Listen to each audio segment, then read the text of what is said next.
Coliseum, the largest crowd ever to watch an NFL preseason game in the United States.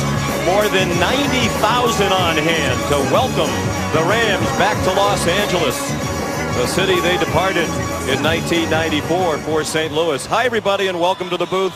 Sean McDonough along with John Gruden. Delighted to have you with us. The Rams delighted to be back in Los Angeles. Their fans more than excited. We've been here since Tuesday, and the excitement level is off the charts. Yeah, and only the LA Coliseum has the tradition and the mystique to welcome the Rams back. Let's play the game. They'd like to see some winning football as the Rams come back. 7-9 a year ago. They haven't been in the playoffs since 2004. A young and seemingly improving team with some work to do, especially on offense. That's why they used the #1 overall pick on Jared Goff. A lot of pressure, high expectations on Goff, and the Rams are dying for a franchise quarterback, but they better be patient with this kid because the offense they're running here completely different than anything he's ever done. From getting into the huddle to calling plays to executing plays. Can't wait to see where he is tonight.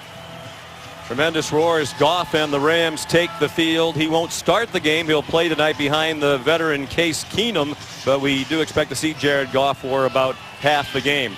Meanwhile, the Dallas Cowboys, off a 4-12 season a year ago, a lot of key injuries to the quarterback Tony Romo, who seems to be healthy, probably will not play tonight. Des Bryant on his way back from a foot injury. What do you see as the keys for the Cowboys if they're going to return to the playoffs? #1 priority is let's find who our backup quarterback is. They went 1-11 without Tony Romo. So Dak Prescott, their 4th-round draft choice, gets the start tonight. He's out of Mississippi State. He's not like Tony Romo at all. He's a dual threat, an outstanding runner, but they're going to keep him in the pocket and see where he has gone as a passer. Very important that Cowboys find their man, or there's going to be a couple backup quarterbacks, veterans, on an airplane tonight. Prescott for a half, and then Jamil Showers gets the chance probably throughout the second half. It's a homecoming for the Rams. It's also a homecoming for their coach, Jeff Fisher, Southern California native, and, of course, the former USC Trojan as well. He's with Lisa Salters. Thank you, Sean. Well, Jeff, as an L.A. native, what's it mean to you to be the head coach of the team, bringing pro football back to L.A.? You know, it's been so much fun this past offseason. It's been really emotional for everybody, but you know, everything's behind us now, and we're finally here. We've been through a lot, but this team is very anxious to play tonight. And they're very eager to see your #1 overall pick. Tell me, for Jared Goff, it's going to be the first time you get to see him take some live snaps. How much time is he going to get, and what are you expecting? He's going to get Case 2 or 3 series, and then Jared's going to take it and run. So we'll see how he does. He's really excited about playing tonight. Thank you, Coach. Good luck to you. Sean. Rams back in the Coliseum, and Rams legends, part of the 90,000 plus here. Rosie Greer, one of the stalwarts of the fearsome foursome. Jackie Slater, the great offensive lineman and Hall of Famer, and one of the all-time great running backs, Eric Dickerson. Cowboys and the Rams after this.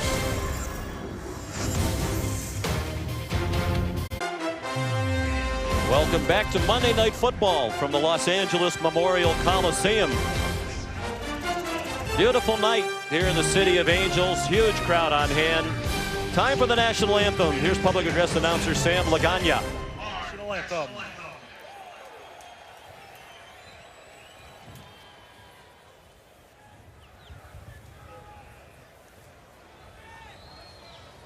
Oh, say, can you see by the dawn's early light what so proudly we hailed at the twilight's last gleaming, whose broad stripes and bright stars through the perilous fight o'er the ramparts we watched were so gallantly streaming, and the rocket's red glare, the bombs bursting in air, gave proof through the night that our flag was still there.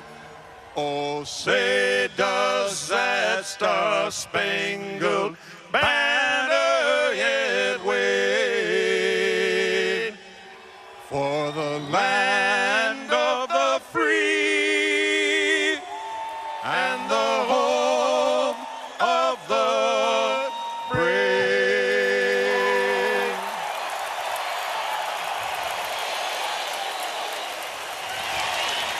Jared Goff ready to make his debut for the Los Angeles Rams. Back in a moment.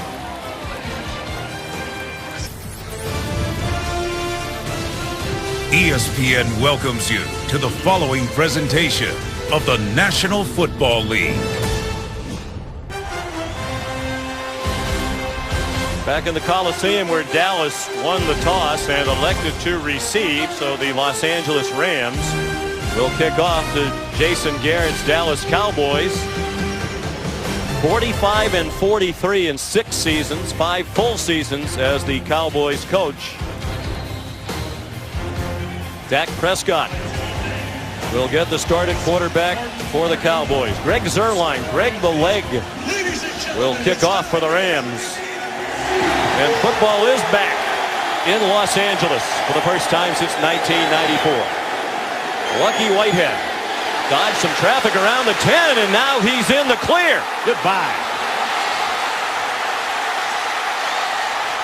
The return to Los Angeles, not so lucky for the Rams. Whitehead goes the distance. That's one way to silence a crowd on the road. Special teams coach Rich Bisaccia found a diamond in the rough last year in Lucky Whitehead. He's going to take this kick and open field running. He's going to make 2 Rams miss, and if he finds a crease, forget it.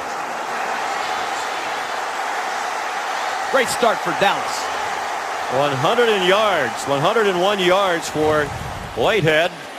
The extra point now for Dan Bailey. 13 seconds in, the Cowboys are on the board. Some of these fans saying go back to St. Louis. Well, big rule change, Sean. They want the touchback to come out to the 25-yard line this year, so a lot of kickers are going to hang the ball high and in the corner and see if their coverage team can pin the return team back. And Whitehead says you're better off hitting it through the goalpost for a touchback. You got to be real careful in pro football giving some of these specialists an opportunity to ruin a game. Jeff Fisher, I'll bet he goes over to Zuerlein and says, well, let's do what we did last year. Let's get the touchback. And we've talked to several coaches in this preseason about their philosophy. Jeff Fisher said he doesn't like this new rule. He thinks it'll go against the purpose and actually lead to more concussions because there'll be more collisions. A lot of times, John, don't you think it'll depend on game situations early in the game? If it's a close game, you might just take the ball out to the 25 and take a knee. But if you're behind in the game, you might run the kick out of the end zone. Well, let's see what Dallas does, Sean. They have a great kicker, Bailey. He's not going to attempt the kickoff here. But if it's a touchback this year, it comes out to the 25-yard line. It used to come out to the 20. So a lot of teams are saying, hey, let's kick the ball into the corner and cover it. See how the Cowboys play it. Dan Bailey deep into the end zone. And Farrell Cooper, the rookie from South Carolina, wants to make a quick impression. Cooper all the way out to the 40-yard line. Taken down by Barry Church. Here comes the Ram offense. Their #1 quarterback, at least for the time being, is Case Keenum, undrafted out of the University of Houston by the Texans. Got 10 starts there over 3 seasons, went 2-8, but played a lot at the end of last season for the Rams and went 3-2 in his last 7 starts overall. He's 5-2. And they believe they can win games and be a playoff team with Case Keenum. 5th-year veteran, first time he's been the #1 in training camp. First pass dumped over the middle from Lance Kendricks, the tight end, ahead to the 46-yard line. Keenum doesn't have the measurables that everybody's looking for. Nobody recruited him. He had 1 college scholarship opportunity. That was Houston. Nobody wanted him in the draft. And here he is, holding off Jared Goff as the starting quarterback of the Rams. This kid has a lot of heart, and he's got enough talent to throw the football.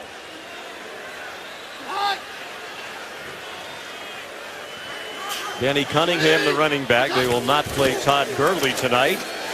Cunningham tips his way out near midfield, down 2 yards short of the first down.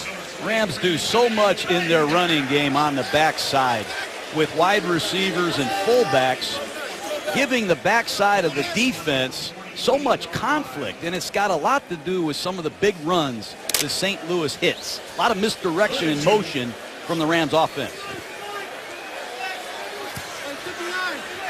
3rd down and 2. Cunningham remains the running back. And a flag for an illegal procedure. False start. Number 61 offense. 5-yard penalty remains. 3rd down. Pete Morelli, the referee tonight. That's a rules emphasis we went over. The center not allowed to move the football. They caught Barnes, veteran center. Going to really be restrictive with what the center can do, moving the ball while he surveys the defense. Got to keep an eye on that throughout the preseason.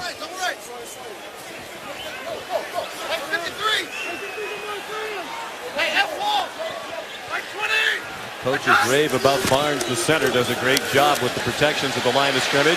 Keenum tackled short of the 1st down. The penalty really hurts. Keenum back to the 47-yard line, and that's all. And the Rams will punt. Well, they're going to show a double-A gap blitz. They're showing a free safety blitz, and they bluff it. They fall out of there. They play a zone coverage. They fool the Rams, and that's just good effort by the Cowboy defense. Johnny Hecker, Pro Bowler last year. One of the best in the league. Lucky Whitehead, who's already run a kickoff back for a touchdown, telling his teammates to get away. The Rams try to down it. And the indication is that they did.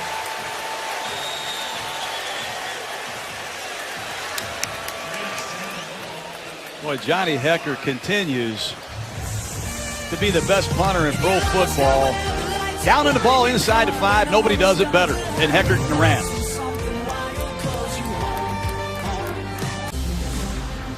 This ESPN NFL preseason special is brought to you by Ford. We go further so you can.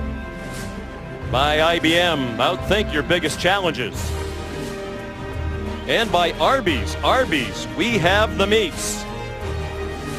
Look inside the Los Angeles Rams exhibit that's set to open in September as part of the Sports Museum of Los Angeles. Great memorabilia, historical items from the Rams' history in Los Angeles. While we were away, we thought the Dallas Cowboys were going to challenge the ruling that the ball was down at the 1-yard line. You saw the replays as we went to break. And the Rams player, Chase Reynolds. Dallas is challenging the ruling on the field that it was not a touch, was not down at the 1-yard line. Bradley Marquez, great effort there, but there's Chase Reynolds, who's standing on the goal line. Jason Garrett the challenge, and he's likely to win it. Back in a moment. Cowboys challenge. Here's After Pete Morelli. the play, a member of the kicking team was touching the ball with his foot on the goal line. Therefore, it makes it a touchback. Ball be placed on the 20-yard line. Dallas will not be charged a timeout. And please put the clock to 12:22. Thank you.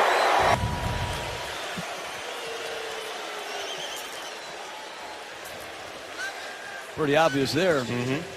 And that helps a rookie quarterback to start at the 20 instead of his own 2. Here's Prescott. Dynamic dual threat in college. Does he throw the ball well enough? Dak Prescott, rookie out of Mississippi State, a 4th-round pick. About to take his first snap as an NFL quarterback. And if you're wondering, the touchbacks coming out to the 25-yard line are on kickoffs. The punts come to the 20.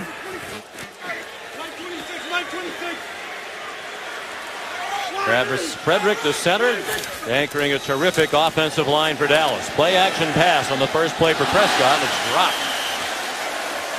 Jeff Swaim, a backup tight end, trying to make the team. 11,897 total yards while in college. The most decorated player in Mississippi State history. He owns 38 school records behind only Aaron Murray and Tim Tebow, all time in total yardage in the SEC. Alfred Morris, the running back, first year with the Cowboys after 4 strong years with the Washington Redskins. He gets the call and powers his way out about a yard short of the first down. All I keep hearing about is Ezekiel Elliott, Darren McFadden, and guess who the starting tailback of the Dallas Cowboys is? The ex-Washington Redskin Alfred Morris. And in the last 4 years, he's never missed a start. 4,700 yards rushing. If you need production, reliability, call Alfred Morris. He is a good back, and the Cowboys are loaded at that position. We will not see Ezekiel Elliott, their first-round pick tonight. 3rd down and 1. The Cowboys leading 7-0 on a kickoff return on the opening kickoff of the night. Good throw.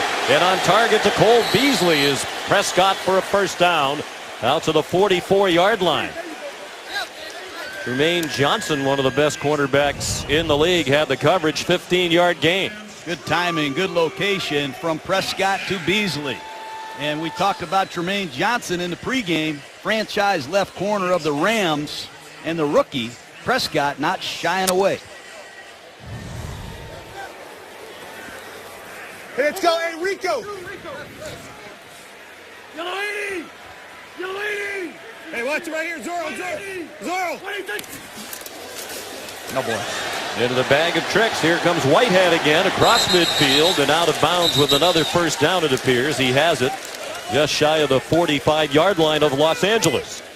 Not the biggest Cowboy, but fun to watch. They're not even going to block the defensive end. This is a college jet sweep. They're going to try to outflank the Rams with speed. And when Lucky Whitehead comes into the game, Sean, you better alert everyone for the jet sweep in the reverse. The man is dangerous. As we've seen already, his kickoff return to start the game, the 3rd kickoff return for a touchdown already this opening weekend of NFL exhibition play. Morris ahead for a couple. Go back to Prescott, Sean. He shows up at our quarterback camp in the offseason. We did a lot of research. Everybody says there's just the it factor. The kid has it. He's got great intangibles, charisma, confidence. They're off the charts. And he's got talent, and he just loves the challenges of down-to-down football. Great competitor. I'm pulling for this kid. It was obvious watching that QB camp you liked him a lot.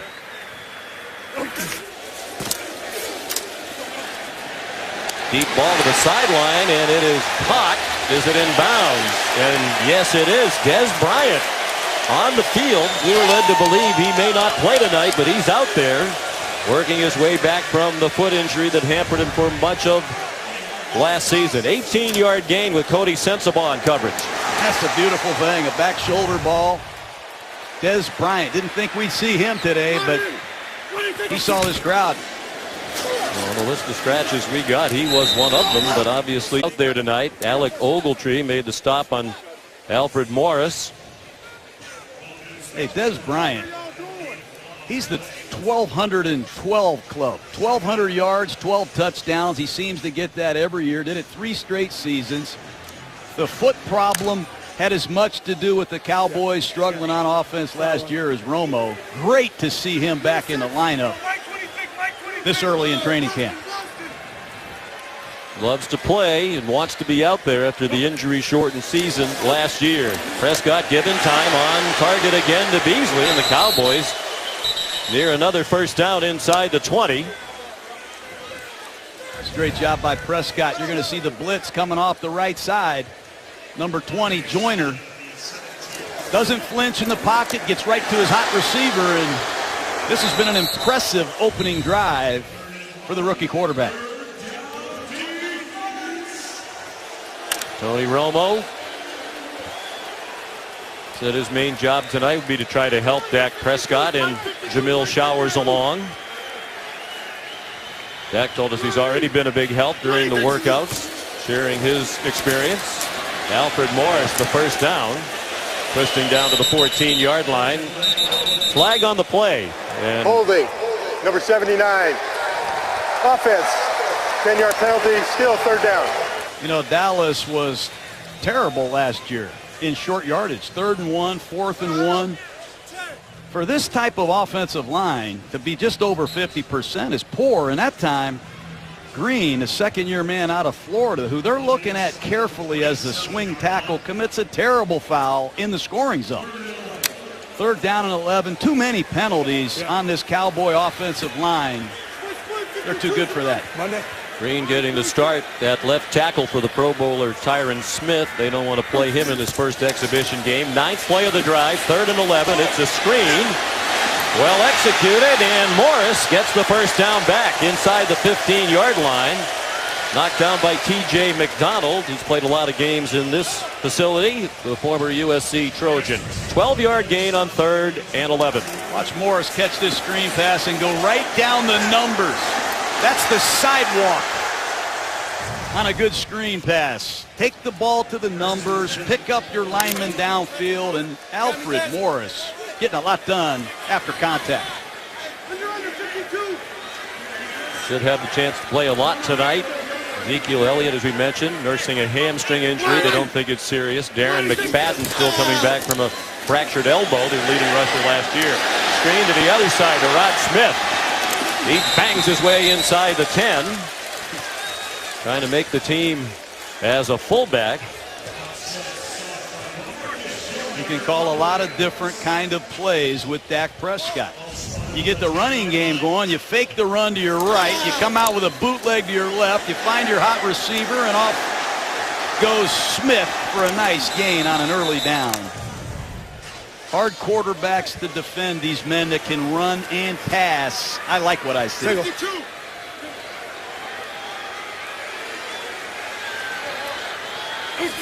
Prescott 5 out of 6 on the opening drive. Back shoulder throw to Bryant. And it's a touchdown with Cody Sensabaugh defending. I really like to see that for a lot of reasons. Opening 80-yard drive for a rookie quarterback, and your superstar wide receiver is back.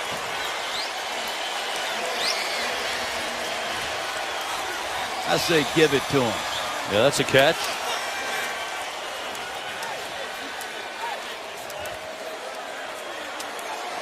You know, Jason We'll Garrett. review the previous play. Jason Garrett been questioned all week about when you're going to bring in a backup quarterback. He said, I'm going to let this play out. I'm going to look at my young guys first, and I'm sure he's glad he did.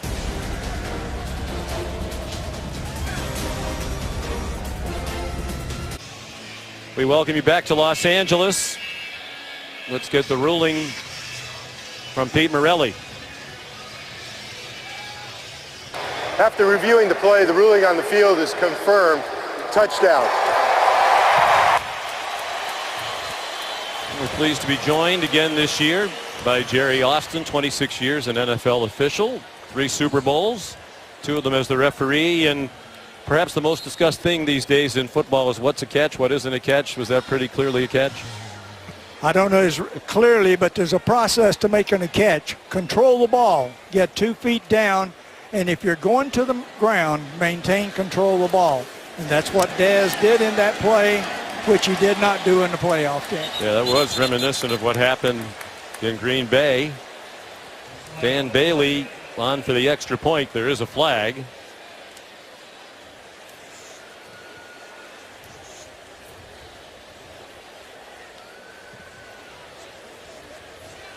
Personal foul against the Rams was the signal that Pete Morelli was giving to Jason Garrett. And Jerry, to put a period on what you were saying, the phrase we've heard a lot this offseason. Let's listen to Pete first. Unsportsmanlike conduct, leverage on the defense, number 91. Half the distance to the goal. Ball be placed in the 7.5 and re-kick. Dominique Geasley called for the infraction. Survive the ground is the phrase we've heard a lot when trying to ascertain whether or not somebody completed the catch. However you say it, when you're going to the ground, maintain control of the ball. Do not let it touch the ground. If you're going out of bounds, you got to maintain control even in the process of going to the ground, because if you bobble it, that takes that away. There's Bailey, one of the best in the business. He didn't miss an extra point last year, even when they made the try longer. 33 yards. He was 25 for 25 in point afters a year ago. Dez Bryant was not scratched, and he's in the end zone. 14-0 Cowboys. 6:09 to go in the first quarter here at the Los Angeles Memorial Coliseum. Sean McDonough with John Gruden. Lisa Salters on the sidelines. John Sutcliffe, our colleague from ESPN Deportes, also on hand. We'll be hearing from him from time to time tonight. Matt Weil will kick off now.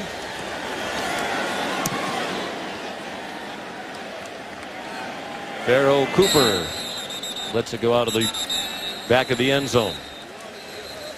One of the big stories heading toward the regular season for the Cowboys, the suspensions to key defensive players, including linebacker Rolando McClain. They don't know if he'll ever be back, but he definitely will not play in the first 10 games of the season. John, he hasn't been in camp. Randy Gregory out for at least 4. DeMarcus Lawrence, their leading sackman a year ago, will not play in the first 4 for violation of the substance abuse rules of the NFL. And all Jason Garrett can do is worry about the players that are in camp, and that's just what he's done. And Dallas has come on the road here and looks sharp. A chance for some young defensive linemen to earn a spot on the team with those suspensions upcoming. Case Keenum still at quarterback. Threw short to Lance Kendricks. We might see more balls this year with the departure of Jared Cook via free agency to the Green Bay Packers. Gain of 6.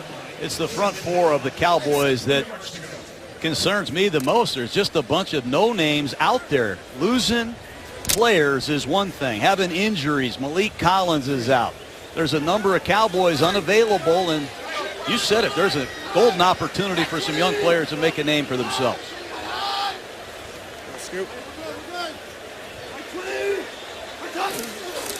Long count by Keenum. Here's Kayvon Austin. Always dangerous with the ball in his hands. He's out of bounds just short of the first down.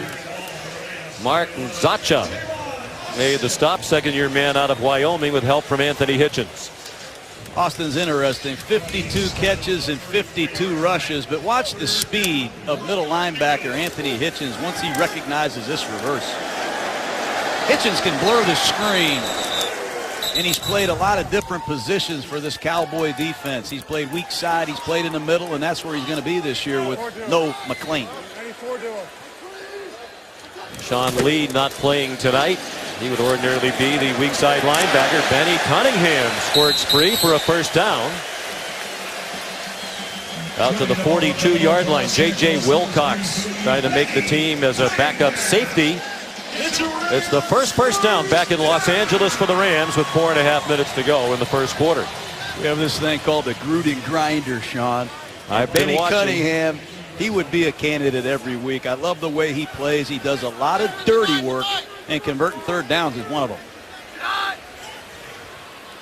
Good in the passing game, good in the kicking game as well.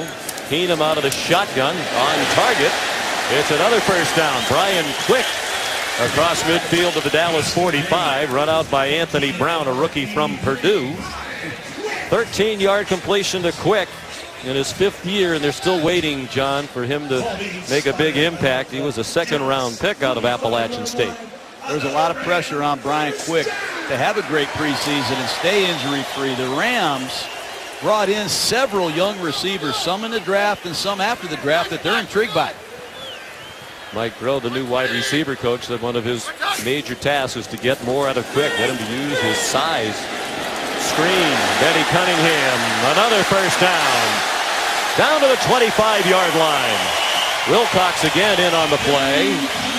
With help from Brandon Carr, it's a gain of 20 for Los Angeles. There's our guy, Benny Cunningham. But watch center Tim Barnes. Athletic. He sees the defensive lineman read the screen. That's an excellent job by Barnes leading the way on the screen. You saw him pick up Cedric Thornton, the defensive tackle of the Cowboys, and it's spring Cunningham. Undrafted out of Missouri in 2011. Took a long time to become a starter in the NFL. Barnes earned the job in training camp last year. Started every game. Quick pop. Kenny Britt, their leading receiver in terms of yardage from a year ago, driven back shy of the first down. A lot of new offensive coaches in place. Rob Boris, the offensive coordinator, former tight end coach for the Rams. You said it. Mike Rowe here as the pass game coordinator. They've got one of the best offensive line coaches, Paul Boudreau, in the business. Been around a long time. It's a good drive by the Rams. Malcolm Brown in at running back now. And he picks up the first down. He's a big back at 224. Cedric Thornton made the tackle, free agent from Philadelphia in his first year with the Cowboys. And the Rams bringing in a lot of tight ends, big people. This is the place in the field. I saw the Rams working on a lot of play actions, bootlegs, early down passes in the red zone, an area that they have to improve dramatically. Hey, 59. Corey Harkey went in motion. Benny Cunningham breaking tackles. Wow. Terrible tackling by the Cowboys, and it's a Rams touchdown. Benny Cunningham. Throw him a Gruden Grinder t-shirt. That's all Benny Cunningham. He does it in the hole, and he shows acceleration and burst to get it done. Going to run the ball right off the right side behind Harkey, number 46. Action in the hole. 27, Wilcox, who's in a battle for his position, beaten badly at pay dirt. Impressive drive for the Rams. 75 yards in 8 plays and just over 4.5 minutes for Jeff Fisher. It's a 14-yard touchdown run by the veteran Cunningham out of Middle Tennessee. Greg Zuerlein for the extra point out of the hold of Johnny Hecker.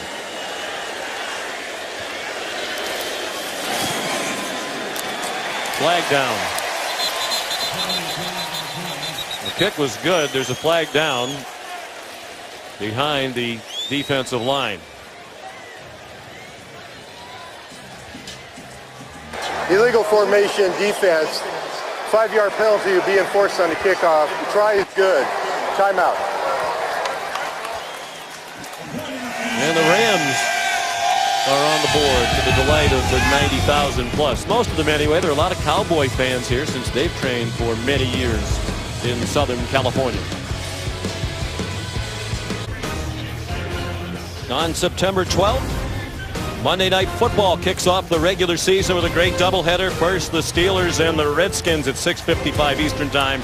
Then these Rams in the Bay Area to take on the 49ers. Kick by Zuerlein results in a touchback, and we welcome in the press box our colleague from ESPN Deportes, John Sutcliffe. Hi, John.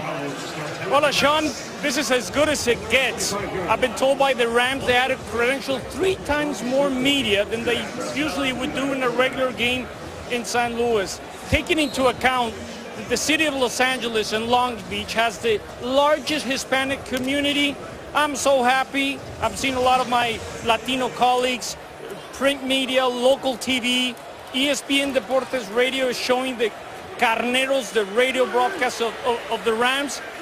I talked with Commissioner Roger Goodell before the game, and he said one of our commitments is to get that Hispanic market in the United States. I'm from Mexico City. Today in the Coliseo, it feels like home. But one thing that's very important, muy importante, I saw a lot of Cowboy fans, Raider fans that used to be here.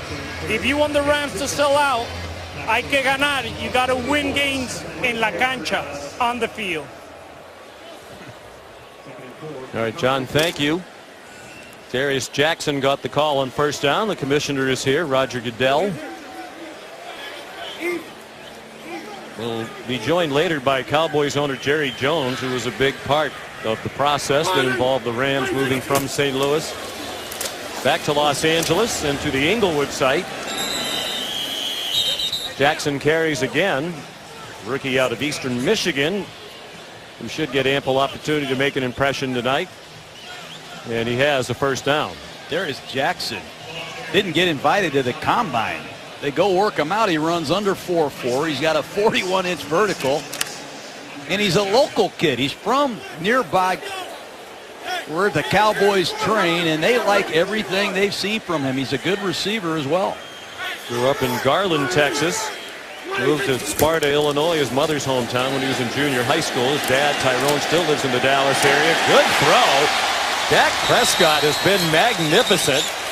Been only one incomplete pass in this game by either quarterback, and that was a ball that was dropped by the Cowboys' Jeff Swain. Bryce Butler, the most recent catch for Dallas. End of the first quarter, 14-7 Cowboys. Tony Romo will not play tonight. He's looked good in training camp. He says he's completely healthy coming back from the broken clavicle, an injury he suffered twice last year, required surgery. They were 3-1 with him. They were 1-11 with three other quarterbacks at the helm. Prescott's been terrific. Toss to Darius Jackson to head for a yard on the first play of the second quarter. Prescott has been good. How about a back shoulder throw to none other than Des Bryant? Bootleg. Rod Smith. Touchdown. Again, Des Bryant, an isolation one-on-one coverage, and this play action pass with a Ram beating down on him. Very impressive. Question, does Prescott throw the ball well enough? So far, the answer is yes. He's been very impressive. Let's see if he can punch another one in. 7 for 8 with the one drop. Case Keenum 5 for 5 for the Rams. Jackson. One of the great stories of training camp. Very few football fans around college football had heard of him out of Eastern Michigan, but he'll get a long look tonight. That's a job I want. I want to be the running back coach of the Dallas Cowboys. Gary Brown, he's got Ezekiel Elliott, Darren McFadden waiting on ice. He's got Alfred Morris. Darius Jackson looks good. Cowboys going to be an outstanding running team, and it's going to set up some really great one-on-one situations for Witten and Des Bryant.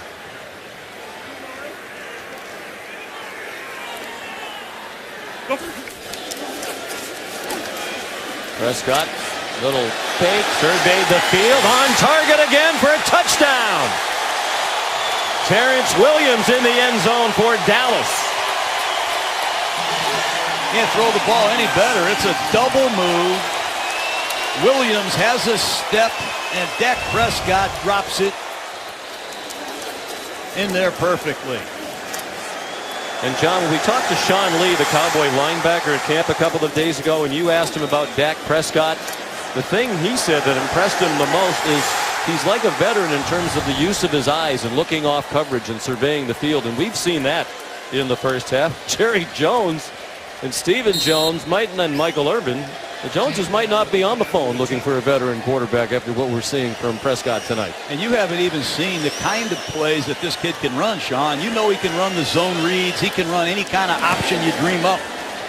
If you can throw the ball that well and bring the run element also, he'll be miserable to defend. They already love his poise and presence. They're up 21-7. This ESPN NFL preseason special is brought to you by Navy Federal Credit Union, federally insured by NCUA, and by NFLshop.com. Find the largest selection of NFL products at the official store of the NFL. Our aerial coverage provided by Goodyear. Gorgeous night here in Los Angeles. Temperature around 80 degrees. Clear skies. And the Cowboys leading the Rams 21-7 early in the second quarter. Dak Prescott, the story of the night. Right now listed as the number 2 quarterback behind Tony Romo. Cowboys believed to be in the market for a veteran backup to Romo, but that might not be necessary. Of course, it's very early. But Prescott has been outstanding. Matt Wild bounces one down the field. Michael Thomas, the Rams rookie, out of Southern Miss. Stuffed at the 25-yard line. Let's head down to the field now. Here's Lisa Salters. Hey, Sean, well, Dak Prescott has already been through a lot in his young life. His inspiration is his mother, Peggy, who died after a year-long battle with colon cancer in 2013 when Dak was a sophomore at Mississippi State. He says he thinks about her every day. She was everything to Dak and his 2 older brothers, a single mom who didn't have a whole lot but made sure that her kids wanted for nothing. Prescott says that every time he enters the stadium, comes out onto the field for pregame warm-ups, he says a little something to his mom as he gets ready for the game. He says, I know she has a great seat, and she's happy to see me play football. Johnson. He has to be delighted with what she has seen from above tonight. She raised a very nice young man. You spent a lot of time with him around the QB camp. We visited with him the other day for quite a while. He's the kind of guy you can picture leading your team. Yeah, he's physically tough, but the mental toughness that kid has is, I think, what separates him. It's amazing what he went through with his mom and her battle, and to lose her and then play the next week in honor of her is special. Did great things at Mississippi State with the coach Dan Mullen, turning that program around. They reached #1 in the country for the first time in school history under the direction of Prescott. Tyler Higbee the catch for the Rams. Tight end, rookie out of Western Kentucky. And that's a position, tight end, wide open in Rams camp, and they love his size and ability. 6'6", about 250 pounds. Yeah, he went to Western Kentucky as a wide receiver and was off to a great start, had some injuries last year, and they really like the presence of Higbee as a receiver in this Ram pass offense.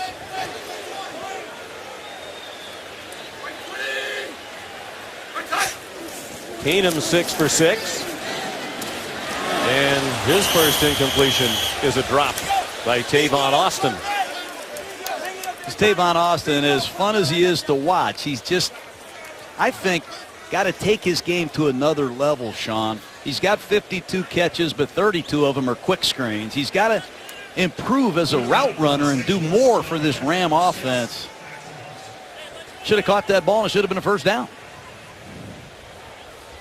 So Johnny Hecker on the punt. Led the league in gross average, net punting average, and punts down to inside the 20 a year ago. There'll be another one inside the 20. Fair catch made by Lucky Whitehead. There is a flag holding, down. Number 51 during the kick. 10-yard penalty. Timeout. Kyle Wilbur called for the hold. 51-yard punt by Hecker.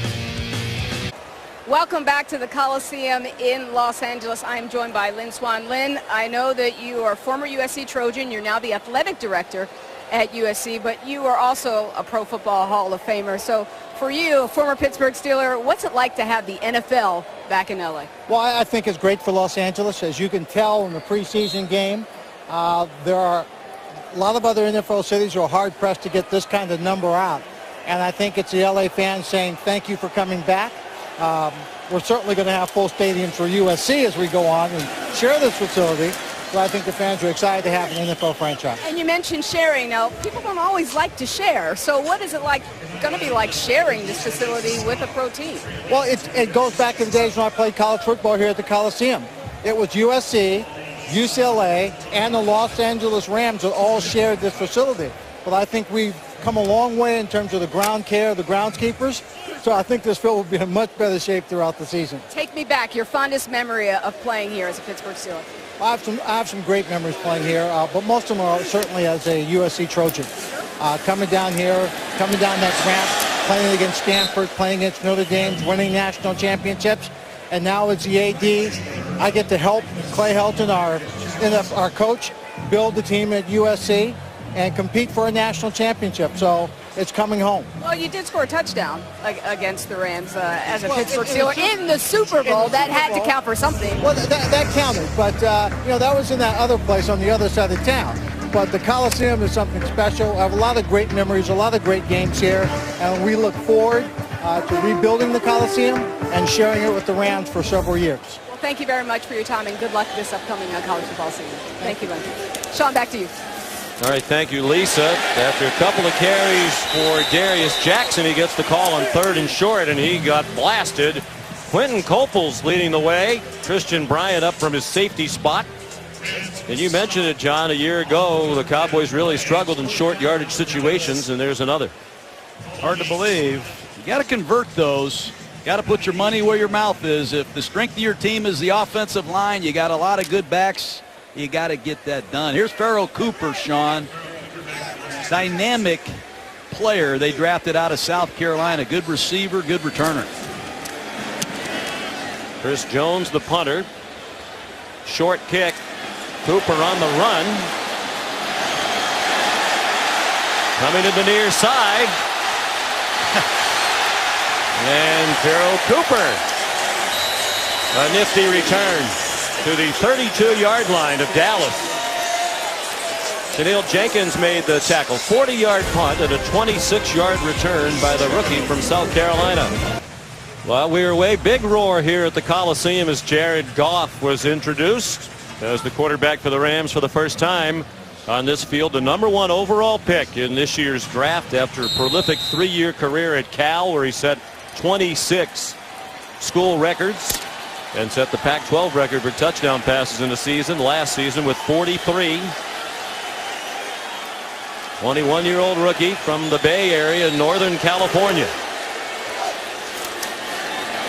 And his first play is a handoff to Malcolm Brown, who gets yanked down after a hard-earned yard. David Irving leading the defense. Well, he got a lot done in 3 years at Cal. He turned a 1-11 team around, and he did it from the pocket. He's got outstanding accuracy and pocket toughness. Watch this Washington Husky beating down on him. He never flinches. Goff put the Golden Bears back on the map. He did it with his right arm. Let's see if he can come out of the huddle and play a different style of offense. 1-11 in his first year to 8-5 in a bowl win over Air Force last season. His pass incomplete, intended for Pharaoh Cooper. The thing I like about Goff is he's got one focus, one mission right now, and that's to get better. That's to learn his teammates, learn his opposition, learn this offense, how the formations work. What are my audibles? What are the splits of the wide receivers? His pre-snap recognition has to improve. He's got to learn a new communication, and they like what they see so far. Let's see what he can get done on 3rd and long. They believe he has the arm to make all the throws. They love his poise, as you said. Now a blitz, and Goff hit as he throws, and it's an interception. And Zacha fumbles the football as he's hit at the end of the run, and the Cowboys retain possession. Derek Akune came on the blitz and hit Goff. Well, that led to the interception. Excuse me, Sean. They ran the same look earlier. This time they don't bluff it. They bring it. And it's Akune, who's been impressive in training camp, who punishes Jared Goff. That's what the Cowboys are going to do this year under Rod Marinelli. They're depleted up front. I expect to see a lot more kinds of blitzes. And they got after the rookie there.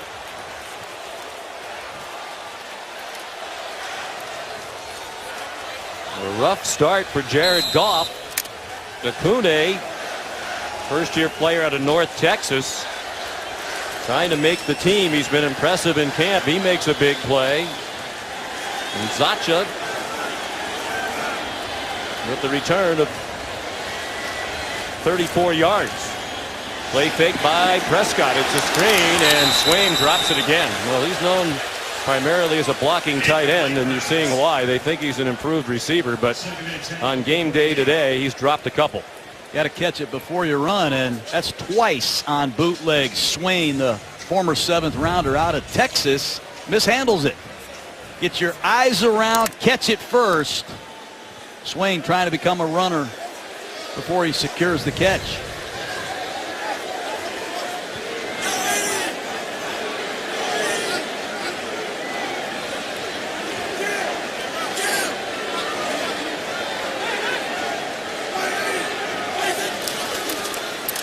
Deep handoff. Darius Jackson broke a tackle at the line of scrimmage and down to the 33-yard line. It's a great job by Prescott. He uses a dummy snap count. He reads the rotation of the Rams, and he changes the play. Don't waste plays. That's the #1 thing that coaches hate when you run the ball into an overload situation. See it, change it, and get it done. And so far, Prescott hasn't missed a beat.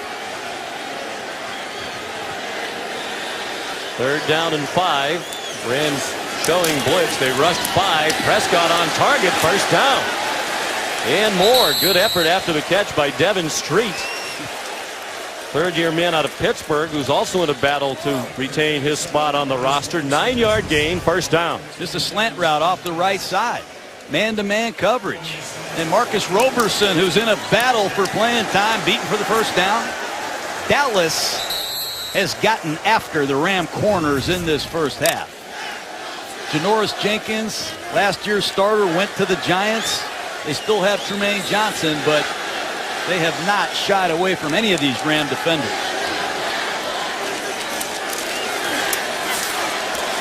Jackson again, flagged down behind the line of scrimmage. Jackson down at the 21-yard line. Holding, number 60 offense, 10-yard penalty. Remains first down. Jake Brendel. Brendel's a guy Jason Garrett went out of his way to praise when we were in Oxnard. Young center out of UCLA, has done some good things, and this is the time of the year that you have to find depth. Who's going to be the swing tackle, the guy that backs up Tyron Smith, backs up Doug Free? Who's going to be the swing guard and the backup center? And Brendel's in it. He's in there now at left guard. Joe Looney is in at center.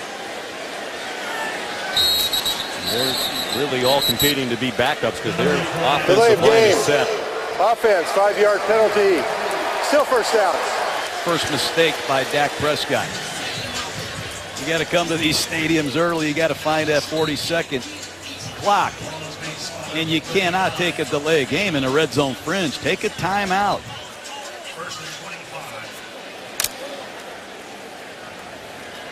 There's Scott Linehan, the offensive coordinator, former head coach of the Rams while they were in St. Louis. First and 25. Prescott running out of time, and he is sacked by Ethan Westbrook. See Brian Witzman on the right side with a speed rush. Westbrook has been around for a while. You're going to see on the right side of your screen Ethan Westbrook get the edge. And then get Dak Prescott, the alert for a screen, something. They get back in field goal range. Loss of 4, second and 29. Under 6 minutes to go in the first half. Dallas leading 21-7. Quick throw with the coverage way off. Devin Street. Defense reacted quickly. Akeem Ayers out there to make the play. Well, the Rams weren't lined up and the Cowboys weren't set. I think this is going to go against Dallas. 2 men in motion. Ayers from UCLA, a homecoming for Akeem.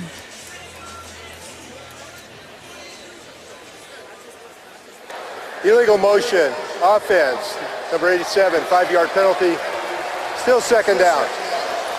The Rams weren't lined up. Prescott saw it, asked for the ball quickly, and Dallas wasn't set. And Jason Garrett trying to calm down his young quarterback. He's been sacked, taking a delay of game, and try to bring him back to earth here in his first start in the National Football League. And one of the few negatives tonight for Dallas, the 6 penalties already. Second and 34. Street. 4 Ram defenders there to knock him down. Ayers at the bottom of the pile. LaMarcus Joyner also in there with Bryce Hager, second-year linebacker out of Baylor. You mentioned Akeem Ayers. John, we talk about the lack of success these teams have had in the playoffs in recent years. Akeem Ayers is the only player on either team who's played on a Super Bowl winning team. Akeem Ayers. Akeem Ayers played with the Patriots a couple of years ago when they beat Seattle. That's impressive, Sean. Goes to show you how little time these teams have spent in the playoffs in recent years. Prescott gets them back into field goal range with that run. Chased down by Cody Sensabaugh. But he advanced it to the 26-yard line. That's what he does, Sean. This is not a designed run, but he ran for 2,500 yards in the SEC, and he didn't get the first down, but he sets up Bailey, who you could easily say is the best kicker in the history of football. I've never seen Bailey miss. I'm 53 years old here in a few days. I've been hoping to see something crazy here over the years, but this kicker is amazing. He never misses. Most accurate in NFL history. 90.6% for his career. This is from 44 yards. And it is good. And you have a birthday coming up, so you'll be a year older. Just reminding you. Back in Los Angeles on Wednesday, the Rams held a youth clinic at their practice facility at University of California, Irvine, part of the NFL's Play Football initiative. Youngsters had a great time. I love that.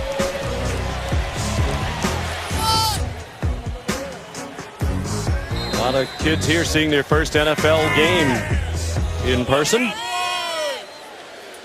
Matt Weil will kick off for the Cowboys, leading 24-7 as we approach halftime. Michael Thomas, the rookie, going to run it out. Touchback would have come out to the 25. Instead, he's down at the 14-yard line. Keith Smith leading the tacklers. Well, under Jeff Fisher, now in his 5th year as head coach of the Rams, they keep looking for their starting quarterback. They've had 6. They traded 6 picks to the Titans, including 2 first-rounders to get the overall pick in the most recent draft, which they used for Jared Goff. And if you don't have a top quarterback, as you know, Coach, hard to be a playoff team in this league. They haven't been one. They gave up a lot to get him. They certainly did.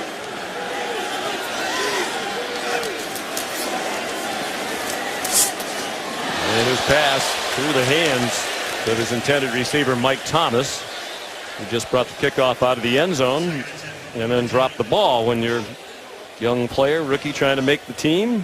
You know, Sean, you talk about the Rams need a quarterback. They have to throw the ball better. Their receivers have to play better, too. They haven't had a 1,000-yard receiver that I can remember, let alone an 800-yard receiver. And I've seen Tavon Austin drop a pass on 3rd down. Mike Thomas is dropping passes. Who are they going to throw the ball to? The leading receiver last year in terms of yardage was Kenny Britt. He had just 681 yards. That was the lowest total by any player to lead his team in the league. Goff on target to Tyler Higbee, the tight end out of Western Kentucky. Zacha right there to make the tackle at the 20-yard line. 3rd down and 3 for Los Angeles with 3:15 to go in the half. And this is where Dallas plays a lot of press man-to-man coverage. These 3rd down and short situations. Farrell Cooper, number 10, in the slot. Mike Thomas, a rookie, up top. Both rookies. Can they win?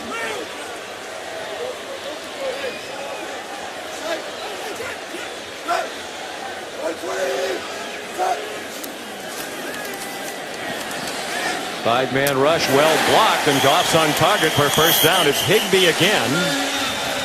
Driven back by J.J. Wilcox, but he's well past the marker. They'll give him forward progress to the 34-yard line. Man-to-man coverage. Higbee on the right side of your screen. One-on-one against J.J. Wilcox. Good timing, good delivery, and Higbee proving tonight that he can detach and mismatch safeties and linebackers. Well done.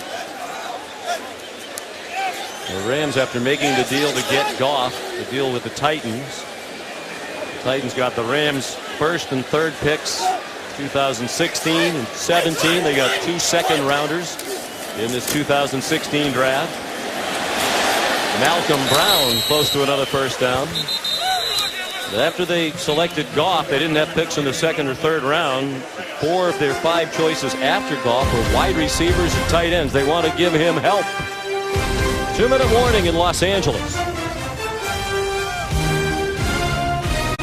Sean McDonough, John Gruden, Lisa Salters, John Sutcliffe back inside the Los Angeles Memorial Coliseum. 2-minute warning.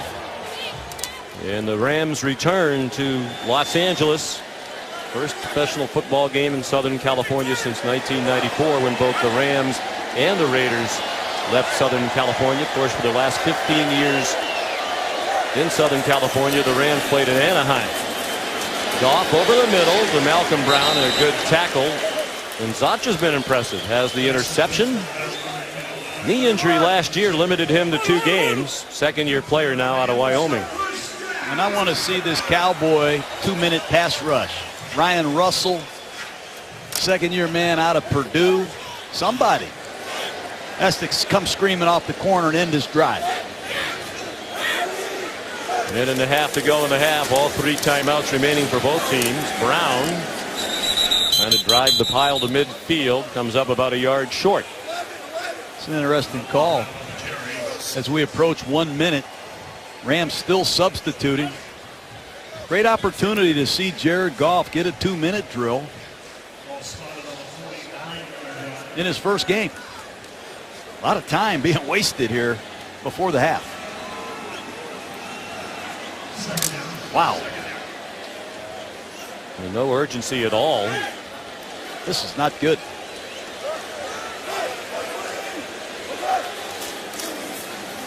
Plenty of time for Goff. And a broken tackle.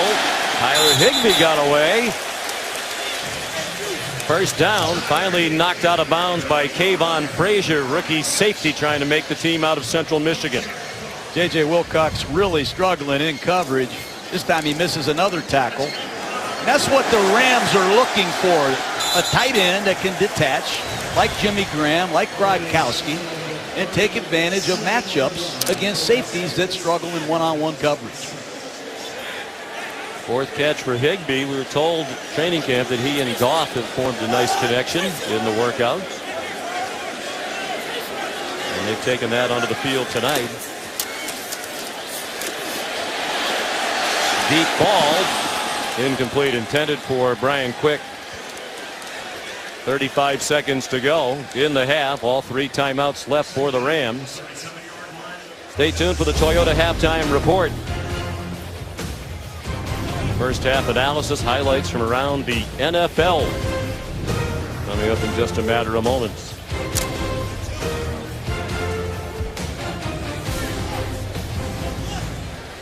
It was interesting talking to scouts about Higbee. A lot of scouts thought he might not be drafted at a knee injury, some off the field troubles in college, and some people thought he slipped to a great spot.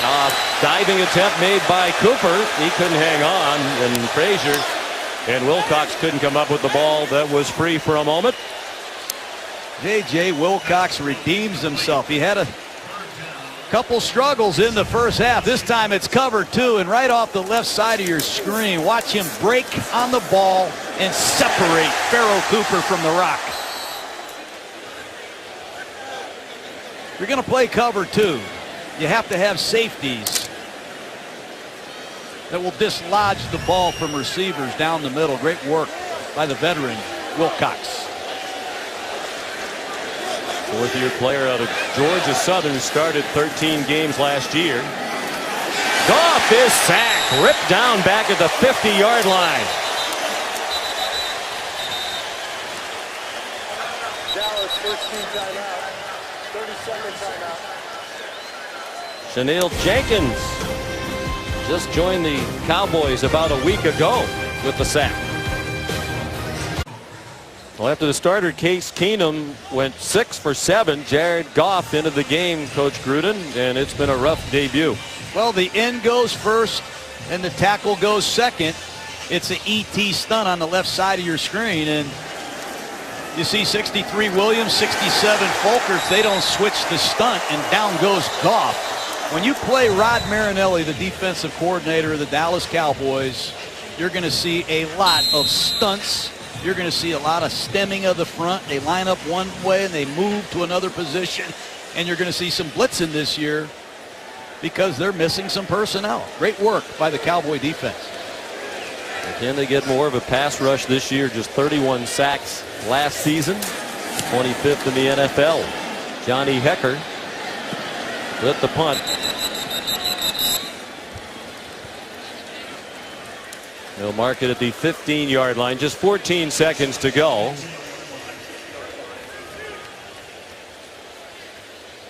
Cowboys have to be thrilled with the first half performance of Prescott. And Scott Linehan, offensive coordinator, Wade Wilson, quarterback coach. A lot of work goes into the development of these young quarterbacks, and you got to be impressed with the poise of Prescott no turnovers. He converted some third downs. He made some audibles, and he sure made some throws. And he's going to take a knee to end the half, unless the Rams want to use timeouts. And they are heading toward their dressing room.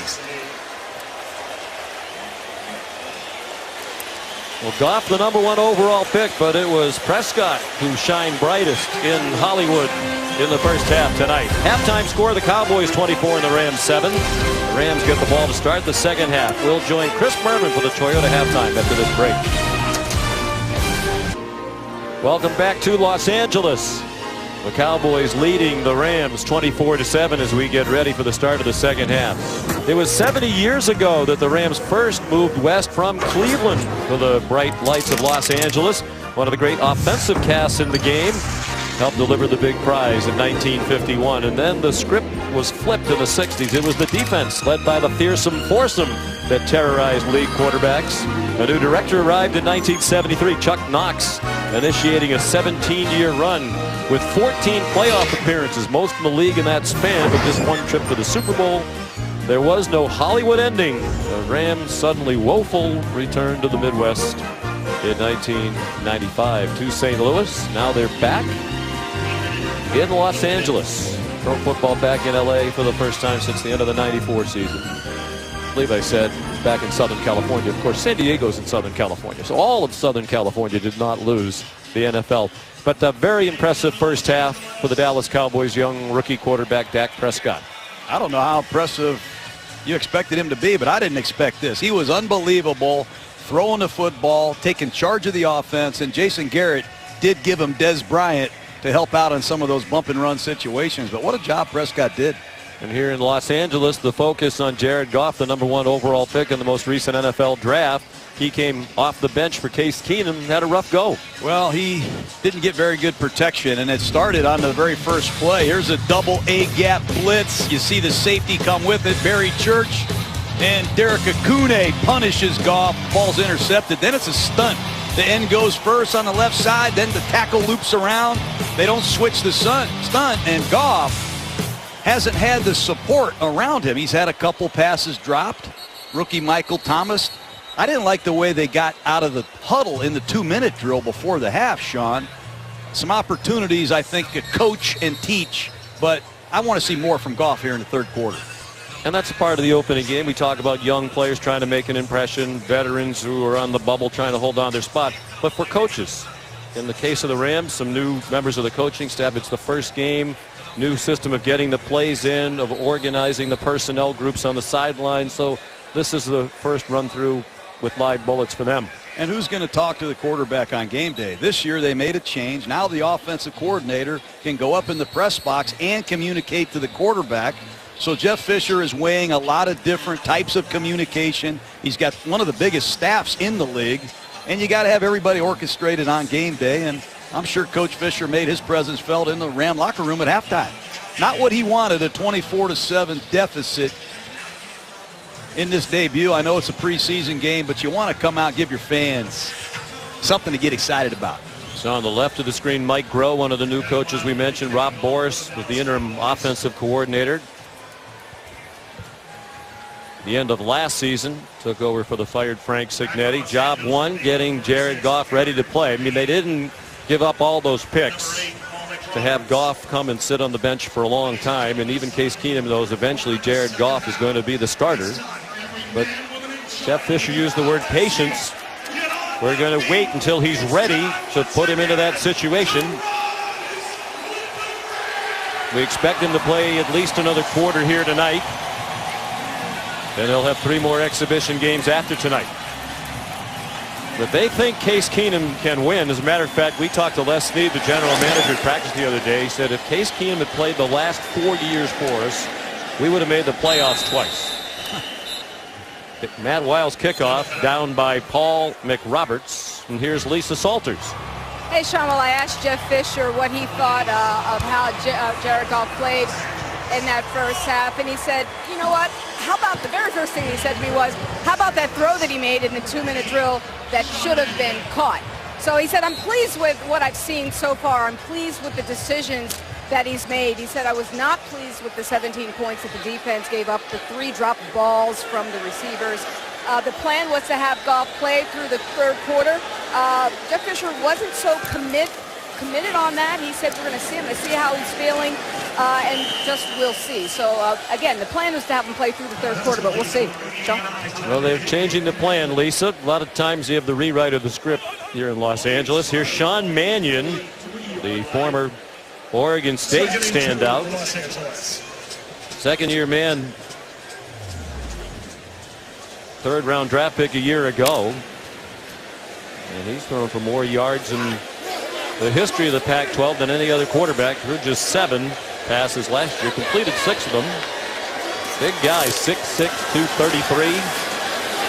Malcolm Brown carries. So what would you read into this? We were told Jared Goff would play about half the game. He didn't play half the game. Well, you can't hold these coaches accountable. When you see your quarterback getting smashed, perhaps you don't like the matchups up front. The Ram offensive line is playing their backup group, and maybe they want to save it for next week. Give Goff a different type of rotation, but wasn't that impressive. Something I'm sure that they need to get corrected quickly. And now it's Mannion handing the ball off to Brown again. Malcolm Brown. Tough runner. They like his physical abilities and his patience and his vision. But he's a strong, powerful runner. Jeremiah McKinnon, the tackle. Played out of Texas. Made the team last year. Carried it 4 times against the 49ers. He's just going to run right off the right side. Break tackles, move the pile when you're a big back. And boy, the Rams have had some big backs. Jerome Bettis, Steven Jackson, Eric Dickerson. How about Marshall Falk? How about the number of backs? Now we're talking Todd Gurley. There goes Brown again. Lots of running room. Lots of backups in on the defense. Isaiah Fry finally wrestles him down inside the 20-yard line.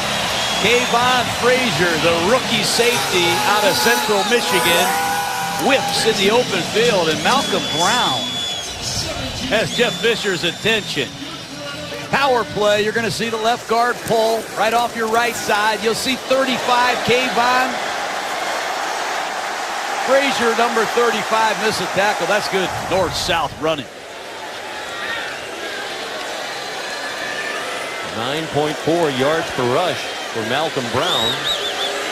Todd Gurley's going to be the featured back. Cunningham will certainly make the team, but the rest of it is wide open. Here's an opportunity for Chase Reynolds, fourth-year player out of Montana.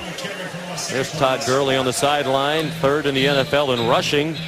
As a rookie last year, ran for 1,106 yards. And he missed 3 games. Didn't play in the first 2 games of the season, recovering from a serious knee injury while at the University of Georgia, and sat out their regular season finale with a toe injury. Let's see if Mannion can make a tight window throw here in the red zone against man coverage. 3 receivers to the left. Chase Reynolds out of the backfield. Touchdown, Los Angeles. Like that. Reynolds is the best special teams player, arguably, on the Rams team. And every preseason, they put him in the game, and he does everything well. It's an option route out of the backfield. Watch Reynolds. Arc his release. His shoulders are square. Make the defender cover both sides of the break, and Dallas ran into each other, and Reynolds from Mannion. Nice way to start the second half. If you put the college stats of Case Keenum, Jared Goff, and Sean Mannion on a piece of paper, unbelievable. Those 3 guys shredded NCAA football. Can they do it in the NFL? They're going to give the rookie kicker a shot here at the extra point. Taylor Bertolette out of Texas A&M. Greg Zuerlein is almost certainly going to be their place kicker when the year begins, but they'll take a look at Bertolette. Nice drive engineered by Mannion. 75 yards in 6 plays. This ESPN NFL preseason special is brought to you by Infinity, luxury cars that deliver inspired performance. By Buffalo Wild Wings, wings, beer, sports. And by ESPNshop.com, powered by Dick's Sporting Goods. Aerial coverage provided by Goodyear. Look at where these folks are sitting. They're going to have 80,000 as the capacity for their regular season games, but so much interest in this game, so much demand, they sold an additional 10,000 plus tickets. More than 90,000 on hand. Taylor Bernalette. Everybody wants to make an impression. Jackson Darius ran it out from almost the end line of the end zone and did not reach the 20. So after a very impressive first half, quarterback for Dak Prescott, the Cowboys turn it over to Jamil Showers, second-year player. Spent most of last year on their practice squad as an undrafted free agent from UTEP. He started his career at Texas A&M, backed up Ryan Tannehill, and then lost the battle to be the starting quarterback to a guy named Johnny Manziel. So he said, I'm not going to play here. Went to UTEP, had 2 productive years. And has a tough act to follow. Stepping in for Prescott, who went 10 out of 12. Showers. Wow, how about that tight spiral, and then the ball dropped by Andy Jones. One of those in the battle to make the team as one of the last wide receivers who's been impressive in camp, but in his first live situation tonight couldn't hang on to a very tight throw by Showers. Play action pass. They eliminate the underneath coverage, and Andy Jones out of Jacksonville. Been the talk of training camp. Got to make that catch. And Showers can throw the football. That's the one thing that jumps off the screen when you watch this young man. He does have arm talent. Solidly built guy at 6'2", 230. He handed it off to Jackson, who got swarmed under behind the line of scrimmage. Dominic Easley, the former #1 pick of the New England Patriots, now a Ram. He's gotten a lot of time tonight. They have 5 players in their defensive line group who were #1 picks, including Easley. Well, you lose Nick Fairley, you lose Chris Long. You have to bring in some reinforcements. And Easley, who's had nothing but bad luck with injuries, has had a good training camp. And they're looking for somebody that can spell Aaron Donald, their great defensive tackle. Nice work by Easley. A drop in a negative yardage run in 3rd and 13 for Showers under duress, and dumped it off incomplete at the feet of Jackson. Live ball for the moment. And a pile up at the 4-yard line. And now Pete Morelli signaling that it is Los Angeles ball.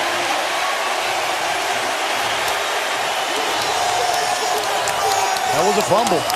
Darius Jackson, talented young back, trying to do a lot. You just saw him take the kickoff from 9 yards deep when his teammates were telling him to stay in the end zone, perhaps trying to do too much. It's a screen pass off the right side. You see Jackson.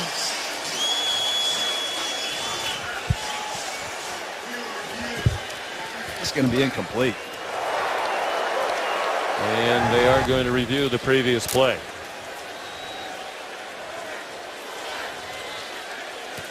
We'll head to a break as Pete Morelli heads to the hood. We're back in Los Angeles. Here's Pete Morelli. After reviewing the play, the quarterback's arm was going forward as an incomplete pass. The ball will be placed on the 14.5 yard line. Please set the game clock to 10:33. 4th down. And former NFL referee Jerry Austin with us in the booth all season long. At first it appeared that the ball might not be in his hand, but his hand clearly is going forward, and number 34 was the intended receiver. So it's not intentional grounding, so it's an incomplete pass. The reason it was reviewed was because it was a change of possession. The Rams recovered it. Replay turns it back for a Cowboy punt. Matt Weil out of bounds, far sideline. No chance for Nelson Spruce to return it. Well, it's a new era of football in Los Angeles. Stan Kroenke, the owner of the Rams, on the left, with Roger Goodell, NFL commissioner, on the right. In the end, the league liked his plan for a stadium in Inglewood near the Los Angeles airport, about 10 miles from here. It'll seat 70,000, have a transparent roof. It's expected to cost $2.6 billion. That would be the most expensive in NFL history. There'll be a 300-acre development around it, including retail and office space. Of course, there was talk about the Chargers and or the Raiders moving to a site in Carson, California. Apparently the debates were very contentious among the owners for a long time. In the end, Kroenke's plan won. It's still to be determined what will happen with the Chargers and the Raiders. And we're told that Kroenke's biggest booster in getting the green light in Inglewood was Jerry Jones, the Cowboy owner. And as you can see, work has begun on the site. The plan is for the Rams to play here in the Coliseum for 3 years before that project is ready to go.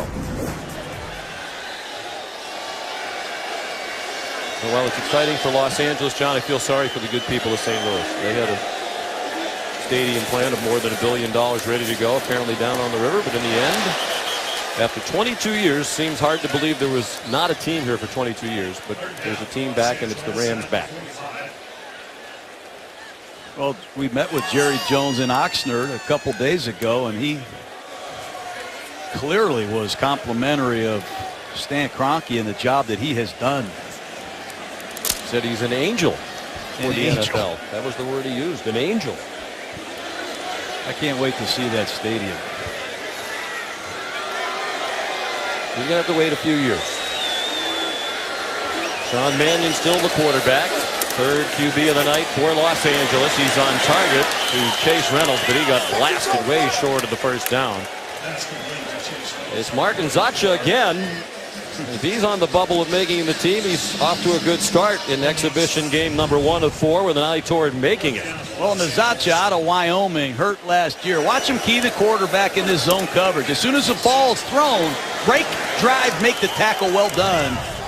Rolando McClain doesn't show up. Somebody has to step up, and Nazacha has made some plays tonight. We've seen a couple of these young Cowboy linebackers, Derek Akune as well. Johnny Hecker punts into the end zone. Aaron Green waving at somebody else as the ball goes into the end zone.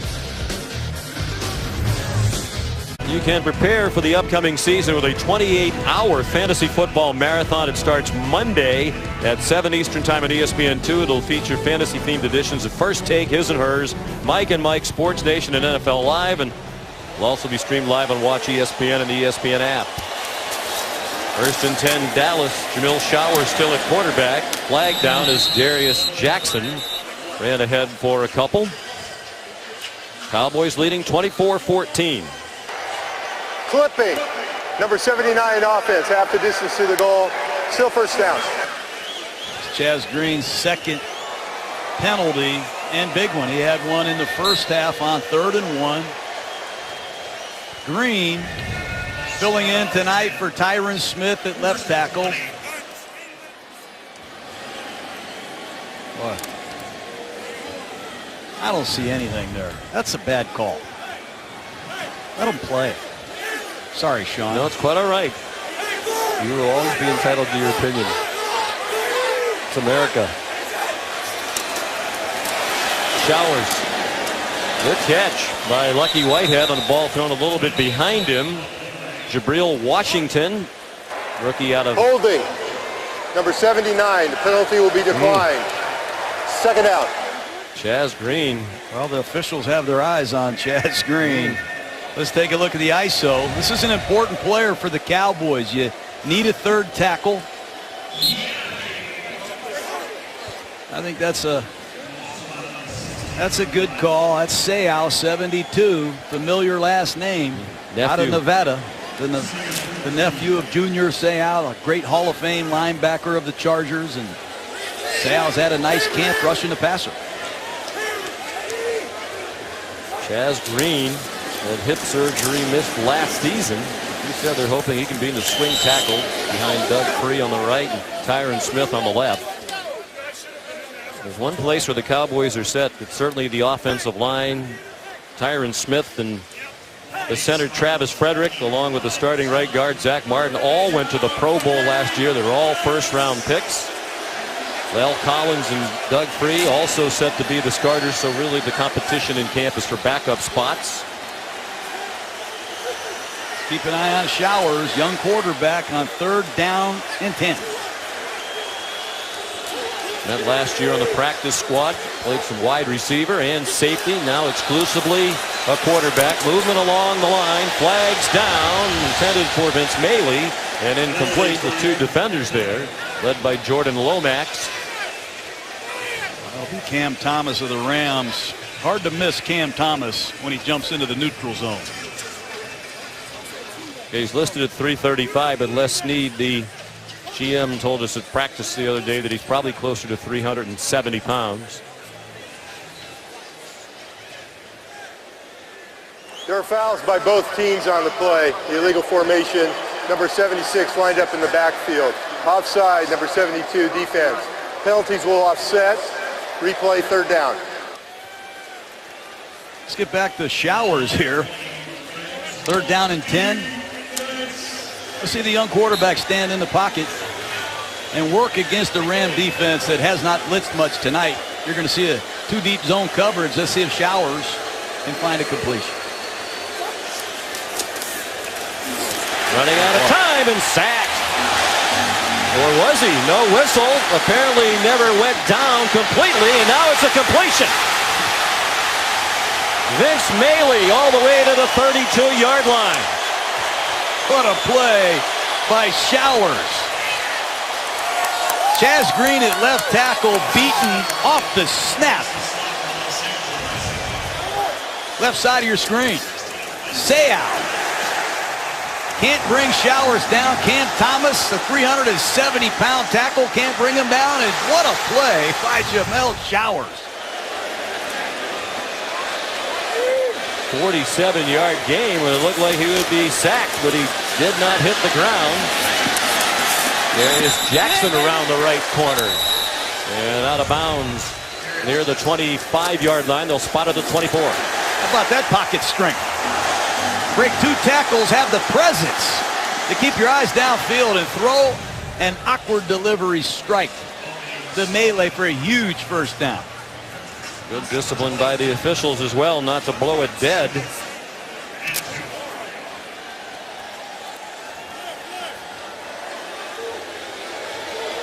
Under 6 minutes to go in the 3rd quarter. Dallas has led throughout. Lucky Whitehead returned the opening kickoff for a touchdown, 101 yards to start the game. Took a lot of the air out of the crowd here. All the hype about the return to Los Angeles of the Rams. Chris Brown, his first catch of the night. Rookie out of Notre Dame, trying to make the team. This kid can fly. Chris Brown, triple jump, track background. Some of these receivers in training camp, unknown, but when you watch them practice, you just feel the life in their legs. And Brown, productive receiver for the Fighting Irish, has some return ability, has put himself in the equation. 5 minutes to go, 3rd quarter. Darius Jackson to the 13-yard line.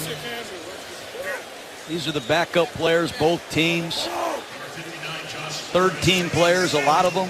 If they play well and they prove they belong tonight, next week, you'll put them in the game earlier and see them against better competition. A lot of these players, they get signed in March, get signed in April. They've worked all these hours, all these days, lifting, running, learning the offense, learning the defense. This is showtime. This is their livelihood. Jackson without Elliott and McFadden playing tonight. He's carried 12 times for 47 yards. Showers taken down back at the 18-yard line. It's Ian Seau again. Wow. In on the play. He's done it with speed and power, and Seau did it at Nevada. But watch the left side of your screen. He's taking it to Green, the former 3rd-round pick. Nice inside move and finish. That time he wrapped up Showers. How about that family football history? Junior, what a player he was, and this young Seau looks like he has a lot of similar traits. An undrafted player out of Nevada, played for Brian Polian. At least in game one, taking advantage of the playing time to make a big impression. Showers, nice catch, very close to the first down. Jeff Swain, who had a couple of drops in the first half, trying to make it as a backup tight end behind Jason Witten, getting some playing time with James Hanna injured and Gavin Escobar coming back from an Achilles. It's a nice job. When you're a tight end, slot receiver, catch the ball away from your body, snatch it back to your body, and protect the catch. 4th and 1. Can Dallas get it done in short yardage?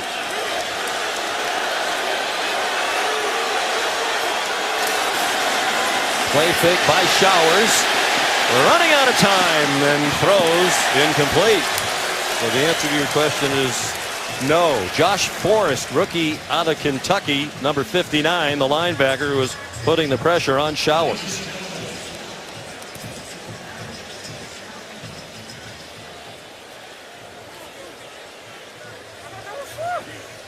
Some confusion on the down and distance on both sidelines. And well, some of the officials are pointing that it's Rams ball. There's a yardage marker on the near side that says 4th down. It is Rams ball when we come back.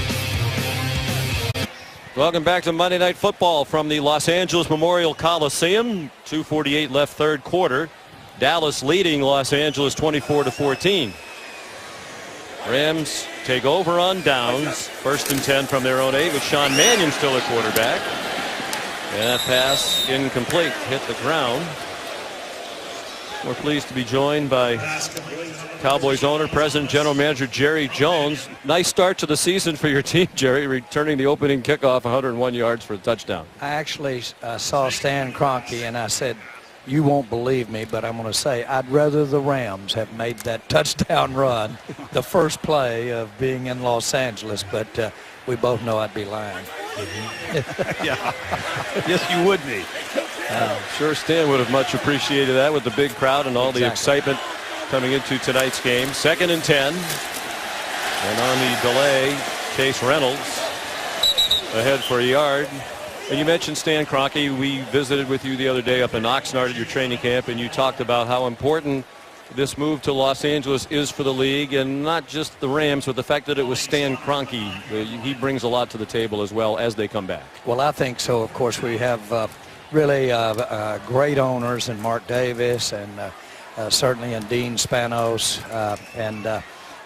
But it was an opportunity to have Stan Kroenke, who's really accomplished not only in the world of sports, but also has made and will make huge investments, but is also, if you will, a dreamer, a developer. And to come into L.A., where really was such an opportunity for every team to do it right in L.A. because it's entertainment capital of the world. This gave us that opportunity. The crosshairs got there. And so I really felt, along with really about 26 other owners ultimately, that we really ought to have the Rams back home. Long pass attempt there and pass interference call against the Cowboys will keep the ball moving and the drive alive for the Rams. It was 3rd down and 9 there. Why in the end, you mentioned Stan Kroenke, his background, but we've heard and read a lot that there was certainly plenty of support for the site in Carson and perhaps the Chargers or the Raiders and or those teams going there. So why in the end was Inglewood better, and did you push so hard for that? Well, I think the size of the track at the Hollywood Park old location, but the size of the track, really the location, but it gave us an opportunity to really present our game, present the NFL in a way that a lesser size track wouldn't have.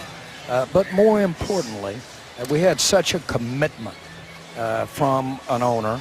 I've always thought that to come to L.A., boy, what we really need to make sure is that we have that ownership right and as qualified and as passionate as we can. Stan Kroenke brings that to the table. The Rams are a natural. That's not Crazy Legs Hurst I see walking on that sideline. But when you look at the great legacy, the great tradition, to me all of that fits together here. And I'm so rewarded. I don't know when I've seen a community, if you can call 20 million people a community, and you can. I don't know when I've seen a community as energized as I have felt out here in Southern California. And as you said when we visited the other day, hard to believe there wasn't a team here for 22 years, but now there is. We're running out of time in the quarter. Dak Prescott, you had to love what you saw from him. Well, I did. We had really had a letdown when our quarterback, Moore, got knocked out for at least half the season. And you say, well, everybody understands a rookie and counting on that rookie, especially in light of Romo's recent history of being knocked out last year. But again, these repetitions are precious in a game like this in front of 90,000 people. Now, Dak's been in front of 90,000 people. He knows how to operate. But to get to see him operating against really early against a Ram line, those are precious. I don't know how you value those reps. And for him to come out here and show his presence, but make some plays.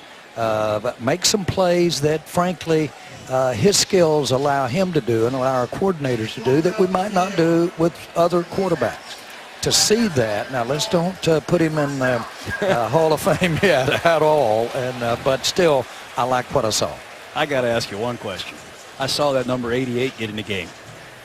2 great catches. You have to be thrilled to see Des Bryant running around like that again. He's magnificent. Well, you're right, John. And, of course, it was really a setback not to have him last year. And, again, we got to see almost the same catch and saw why the rule might not work as well when someone has that kind of athletic ability. But, boy, it's great to have him back. Of course, we are excited about Tony and Tony Romo's health and where he is right now. And hopefully we won't have to see that backup quarterback. But let me tell you one thing. That sideline over there, that Cowboys sideline, if you don't think those players didn't see that and see hope, see some future, see some possibility. And, but boy, so it's inspirational. I'm sitting with Michael Irvin, and he said, that's as much as the throws he made or his presence is what it's doing to that team over to see him operate. Thank you, John. Thank you for being with us, Jerry. Thank you, Jerry. Good, Sean. Good to be on with you. Nice Keep it going. To be with us. Don't put him in the Hall of Fame yet, but a nice start for Dak Prescott. End of the third quarter in Los Angeles. Los Angeles, not far from the Los Angeles Coliseum, Beverly Hills. This is where John spends a lot of time, in Hollywood as well. I do. I shop down on Rodeo Drive. I was on TMZ, too. I saw that. Guy was checking out what I had in my bags. He was disappointed. Really? I don't think Mrs. Gruden was disappointed. The lovely Cindy. Some nice merchandise. Good thing you make the big bucks. That pass by Sean Mannion is intercepted. Bobbled for a moment and then possessed. Deji Olatoye out of North Carolina A&T. Right side of your screen, watch Jeremiah McKinnon come blazing off the corner. He hits Mannion. Ball is not thrown accurately, and Okoye, or Deji, who had an interception last year, once again. He was signed off the practice squad in the middle of last year, saw some time with the Cowboys, had an interception. Originally signed as an undrafted free agent 2014 by the Ravens. Take a shot right now with this young quarterback. Jamil Showers still the quarterback. Rod Smith. Gain of about 3. Well, the Cowboys were horrendous, historically bad in turnover margin. They had just 11 takeaways, tied for the fewest in the history of the NFL. And they turned it over 33 times. That's not good either. Minus 22 the turnover margin. Third worst in team history, surpassed only by 1960, the first year of the franchise, and 89, which was the first year of the Jerry Jones, Jimmy Johnson collaboration. They're +2 tonight. They haven't turned it over. Showers hit in the legs and throws incomplete in the direction of Smith. And that was one of the big things Rod Marinelli talked about during our visit the other day, John. Get more takeaways. Well, I coached with Rod. He was our defensive line coach in Tampa. He went on to Chicago, did a great job generating turnovers there. 2 years ago, the Cowboys were great at taking the ball away, and that number 11 is very disgusting to Coach Marinelli, and they have practiced hard since the end of the season to take the ball away, and that's the difference in this game. They've collected 2 tonight. 3rd down and 7. Jamil Showers, again, showing a strong arm.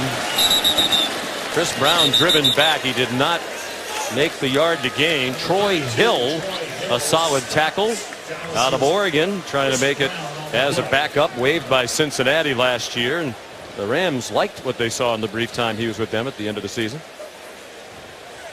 A lot of young corners for the Rams vying for that 4th and 5th spot. E.J. Gaines, who's back this year from injury, not playing tonight, got a little tightness in his hamstring. LaMarcus Joyner, Cody Sensabaugh, man, they acquired in the offseason, and these young corners all fighting for a position. Nelson Spruce back for the punt from Matt Weil. That'll be a touchback.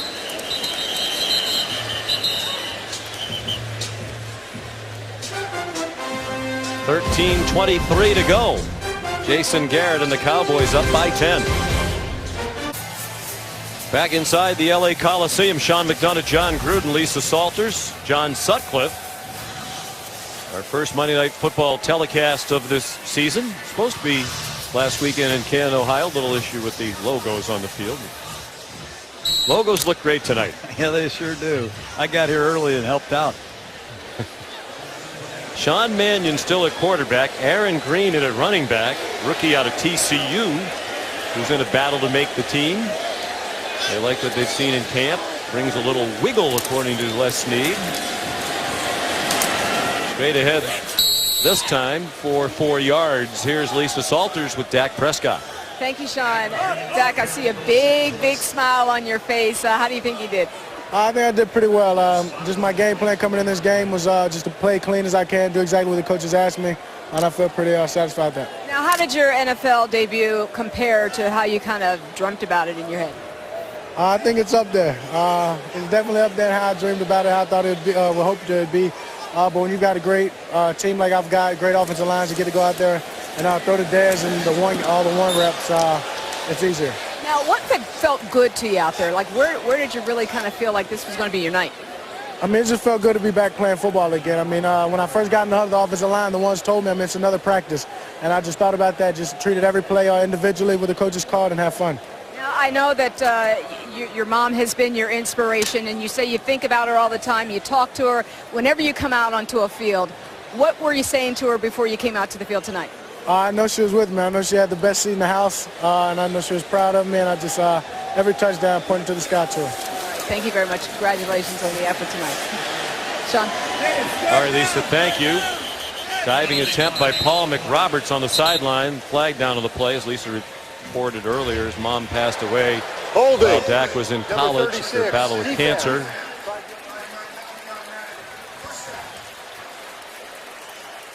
Back in 2013, Peggy, after a long battle with colon cancer. Dak's the youngest of 3 children. I remember watching your quarterback camp with him. He got emotional talking about it, and you did as well. Yeah, it's amazing how this kid has fought through a lot of adversity to get to where he is. He's a hard man not to root for. Off to a great start. Sean Mannion throws. Paul McRoberts the catch and a first down. It's where the world of offensive football is going, Sean. You have a safety that walks down to become the 8th man in the front. The quarterback picks it up and throws an RPO. I call that a run-pass option. You have a running play called with a built-in pass if the box gets loaded, and Sean Mannion has done that extremely well as an Oregon State Beaver, and now he's doing it as an LA Ram. Here's another one.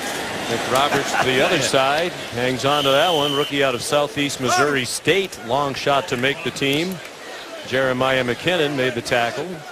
They're trying to go a little up-tempo here. And I go back to what you talked about at the half. We were told Goff would play about half the game. He certainly came up well short of that. He struggled while he was in there, but you only have 4 preseason games. Catch made by Justice Cunningham near the first down marker. Why wouldn't you get him more reps? I mean, you want him to be the guy eventually. Why yank him with less playing time than you said you were going to? Well, I would for sure let him start the third quarter, get the feeling of making an adjustment at halftime, coming out playing. Jeff Fisher's done it a lot longer than I have. He has a plan for his young quarterback. He's been through it with Steve McNair. He's been through it with Vince Young. And now he's got a young man in Jared Goff, and maybe he's protecting him a little bit. We'll ask him after the game. Yeah, perhaps just didn't want him to lose confidence if he continued to struggle. There's Aaron Green. I mentioned trying to make it as a backup running back. They like his ability on special teams, which could help Aaron Green as a tiebreaker toward the end of camp. A lot of times in the first preseason game, you don't put together a game plan. You run the plays you've been running against in training camp. And I think next week they'll have a plan. They'll sit down and install a legitimate game plan to some degree and give Goff more reps because clearly he needs them. Mannion given time. Over the middle, Aaron Green again. There's that wiggle Les Snead was talking about. And it's a Rams first down as we approach 10 minutes remaining with the Cowboys leading by 10. Deion King, backup linebacker, made the tackle, rookie out of Norfolk State. Green can play. Green, 2,000 yards rushing the last 2 seasons at TCU. Former Nebraska Cornhusker. He transferred to TCU. I love his tape. This kid can detach. He can catch the ball, and he is elusive. Mannion. How about that? Wow. Zone read. Now, you can run a lot of plays with Sean Mannion, but I wouldn't run this one. You're not going to block the defensive end. You're going to read him. And if he takes number 36 Green, the quarterback keeps it, but how far do you really think Mannion's going to go? I don't know. Running a zone read with Mannion. That looked like one of the plays that they had in for Vince Young a few years ago.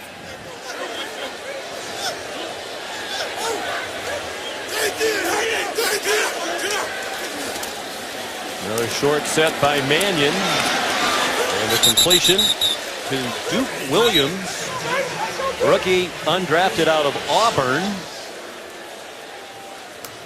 Another guy trying to win the battle to be perhaps the last wide receiver they break camp with. 86, Nelson Spruce, who just checked into the game. He's my sleeper on the Rams. If you're a Ram fan, keep an eye on 86 Spruce. He's the all-time leading receiver in Pac-12 history. Played at Colorado. He's had a nice training camp, and that's where he's most comfortable, in the slot up top. 294 catches at Colorado, the Pac-12 all-time record. Mannion throws and right on cue. Spruce. Give me a sticker for my helmet. I mean, this kid's done it his whole career. Left side of your screen. It's a nice throw by Mannion in a tight window, but you got to have confidence in somebody in the middle of the field, and Spruce has done it as well as anybody in college football. Played hurt last year, still had almost 90 catches. I think he's going to be a Sunday player. Hopefully we get him on Monday night. I asked Mike Groh, the receivers coach, about Spruce. He said he gets it. Don't have to tell him anything twice. Terrence McGee getting his first carry of the night out of LSU. Another undrafted player, originally signed with Baltimore and now with the Rams. This running scheme that they have, they do a great job of acting like they're blocking this defensive end. But Spruce doesn't block him, and the fullback 49 comes across and hits him as soon as the receiver releases. Paul Boudreau, the offensive line coach, does a great job with this Ram running game. Very creative backside blocking. And touchdown, Nelson Spruce. Reminds me of, I hate to compare players, but a young Ricky Prohl, who's now the receiver coach of the Carolina Panthers. He's an ex-Ram. A natural in the slot. Going to run just a little option route. Mannion does a great job letting Spruce get his eyes around. He splits defenders after the catch. No wasted motion. That's a beautiful thing. A happy homecoming for Spruce, native of the Los Angeles area, born in Venice Beach, went to Westlake High School not far from here. Now the Rams with a chance to win their return game to Los Angeles. Taylor Bertolette try another extra point. And it's good. 12 plays, 80 yards, 7 yards to pass. Sean Mannion to Nelson Spruce. A 3-point game with 7:07 to go. By Toyota, let's go places. And by playfootball.com. Go to playfootball.com to get in the game this season. Let's play football. That's what they're doing tonight here in the LA Coliseum, site of 2 Super Bowls. Super Bowl I, won by the Packers, and Super Bowl VII when Don Shula and the Dolphins capped their perfect 17-0 season with a 14-7 win over Washington. Officially 89,140 the attendance here tonight. They thought they'd be over 90,000. Didn't quite get there. Sean Mannion, 7 straight completions to finish the touchdown drive, and now problems on the kickoff. Rodney Smith, after Darius Jackson couldn't come up with it, taken down at the 6-yard line. 7:03 to go in Los Angeles. Sun setting on a gorgeous Saturday here in Southern California. Brian Randolph helped off the field, apparently with a leg injury for the Rams. Cowboys ball. They've led all night since returning the opening kickoff. 101 yards. Lucky Whitehead for a touchdown. Now they're up by 3. As Rod Smith tried to give them some breathing room and carried out to the 9-yard line. Dallas led 24-7 at halftime. Keep an eye on Ian Seau, number 72 of the Rams. He has done his best to ruin the second half for Showers and the Cowboys. He has really done a great job coming off the corner against Green, the left tackle of the Cowboys, and let's see if in a backed up situation he can get another rush. Seau was a pass rusher for the Wolfpack of Nevada, 17.5 sacks while in college. Jamil Showers incomplete. And a big 3rd down upcoming here. Rodney Smith, the intended receiver, 3rd-year player out of Florida State. Smith has been around, had a stint with the Vikings, 6'5" target on these inside breaking routes. I thought he could have caught that football. 3rd down and 7. Got to get help on the left side of your offensive line against Ian Seau. He has been a factor in the second half. This big crowd wants a win for the Rams on opening night. 3rd down and 7. Rod Smith the back. Greg Williams brought pressure and the ball caught but short of the 1st down. Chris Brown tackled by Troy Hill.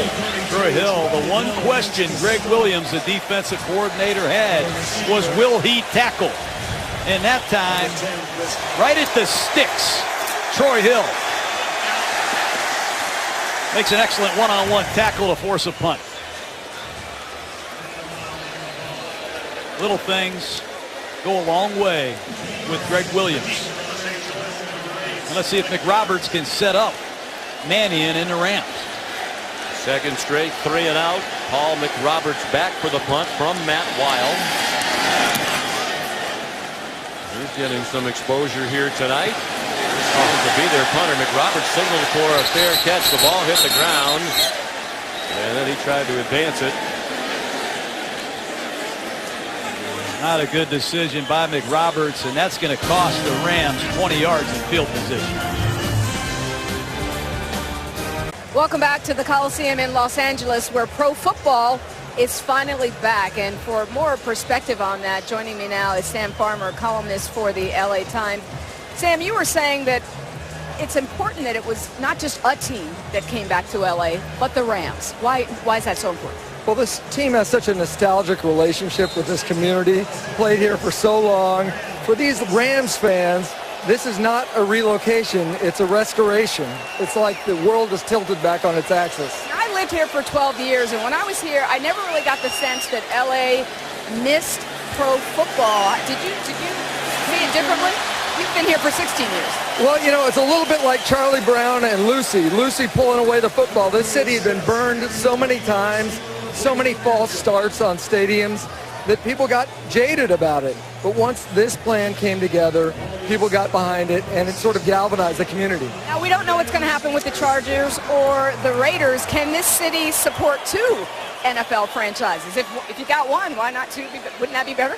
Certainly capable and big enough to support 2 franchises, but I don't think it's going to happen. I think the Raiders are going to give Las Vegas a good look, and I don't see the Chargers coming up here. The Rams have sort of taken the oxygen out of the room right now, and I think it's a one-team town. All right, thank you very much for your time. Sean, back to you. Thanks, Lisa. Sam does a terrific job. Now they'll have a team back in his city. Aaron Green emerging again during this drive as the Rams try to take the lead for the first time tonight. That most recent advancement, 17 yards, and Sean Mannion has them across midfield. He's 12 out of 17 passing for 104 yards and 2 touchdowns. Nelson Spruce delivers a stiff arm, and it's near another first down. He gave Dax Swanson a handful. And it's time for Dallas to dial up the blitz. They've created a couple turnovers tonight, and they've done it with blitzing. And with the game on the line late, don't be surprised if Rod Marinelli brings it. 2nd and 2.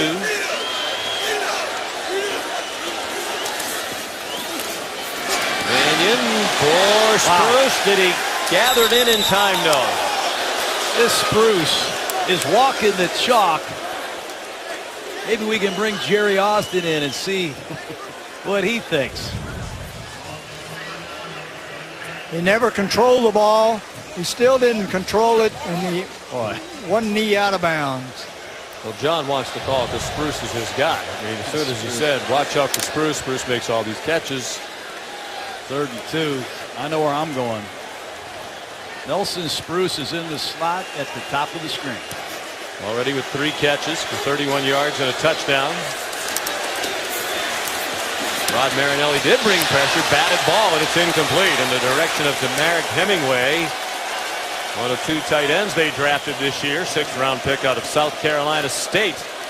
Bringing Jeremiah McKinnon off the corner frequently on 3rd down, and he's causing problems. You're going to see Hemingway 84 on the left side of your screen. Release on a shallow cross. Pressure coming from McKinnon, and this 4th down and 2. 3 receivers bunched at the top of the screen. Tough to tell if Zach Wood got a hand on that pass. They're going for it on 4th down. Under 4 minutes to go. Trailing by 3 and out of field goal range. Mannion, Spruce, first down. Boy, he did a great job to catch it and then walk the tightrope to pick up the first down with about a yard to spare. And Sean Mannion not backing down from Jared Goff either. Keenum looked good in the first quarter, and here's Mannion with a beautiful tight window throw, and Spruce knows exactly where the first down marker is. Beautiful throw. Excellent work on the sideline. Mannion still figures to be their number 3 quarterback. McKinnon a blitz from the near side. Spruce in the flat. Spruce breaks a couple of tackles. When we talk about the importance of the first game to make an impression, move your way up the depth chart. That's what Nelson Spruce is doing in this second half tonight. Blitz coming off the right side, and Mannion sees it all the way. It's another one of those RPOs, a run-pass option. And Nelson Spruce has been the best Ram on the field, arguably, in the second half. 12-yard gain, his 5th catch of the night.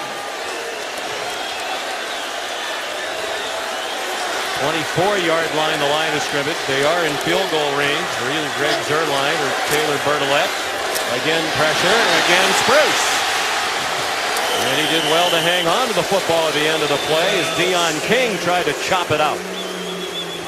Well, you got to have people that block. You see Duke Williams, 81. Sustain that block. It gives Nelson Spruce a chance. And if you play off coverage, the Rams are going to throw the ball quickly to Nelson Spruce. He's earned the respect of his teammates tonight. Yep. A little out of gas, so he goes to the sideline. Approaching 3 minutes to go. Aaron Green breaks tackles, lunges, and he's a yard short of the first down. Another stop for the rookie Deion King out of Norfolk State, undrafted and signed by the Cowboys as a free agent. Look at the performance of Mannion. 16 for 23, 2 touchdowns, and Jared Goff struggled. Interception, sack. Didn't get a lot of help from his teammates. I'm surprised that we haven't seen Goff in the second half, but credit Sean Mannion. He's a much better quarterback in year 2. Goff's performance looks worse because those before him and after him fared well. Paul McRoberts belted but got the first down. Case Keenum started for the Rams, went 6 for 7 for 58 yards, then Goff, and now Mannion. How about this crowd? They're in the fourth quarter of the first preseason game, and I just feel the energy. The entertainment capital of the world. I love it. 2-minute warning on opening night in Los Angeles. Sean Mannion, 13 for his last 15 passing to bring the Rams back into position to now win the game with a 2-minute warning. They've trailed since the opening kickoff of this football game was returned by Lucky Whitehead of Dallas for a touchdown.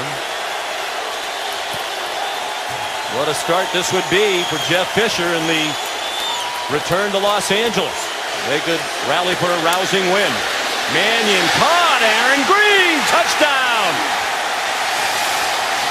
Same route they completed at the other side of Chase Reynolds. It's a halfback option route, and Aaron Green, another young Ram who's going to see a lot more playing time in the next 3 weeks. He comes out of the backfield with a free release, and he has a 2-way go against the linebacker, and it's no contest. Left side of your screen, number 36, Green. He beats Enoch Mwamba for 6. Of course, all scoring plays, replay confirming the touchdown by Green. 11 plays to go, 74 yards. They went 80 yards on 12 plays in the previous drive. Taylor Bernalette with a big extra point to give them a 4-point lead.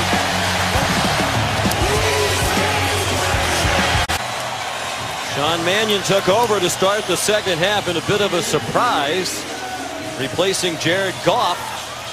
And he's gone 18 for 25 with 3 touchdowns here in the second half. The Oregon State Beaver coach has talked about how he's improved in the last year or so, changed his body, worked on foot quickness and quick twitch stuff.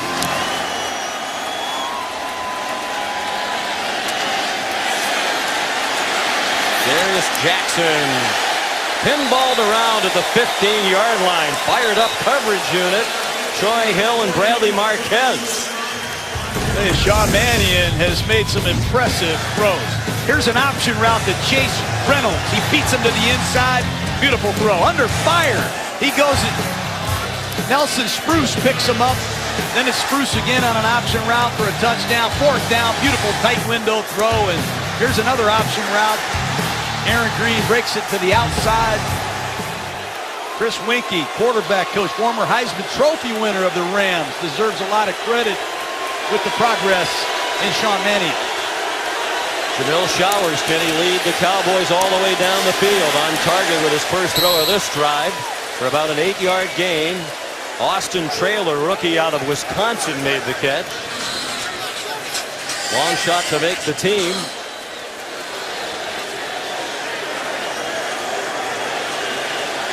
Both teams with 3 timeouts remaining as we tick under a minute and a half to go. 5-man rush. Showers takes off running. And it's a big run. Still on his feet across the 40. Protects the ball and goes down at the 41. What this kid can do, he can run. He did it in Texas El Paso. He's done it a couple times tonight. Nobody open downfield. He puts the ball away decisively, gets a Cowboy first down. Inside a minute. Got to hurry.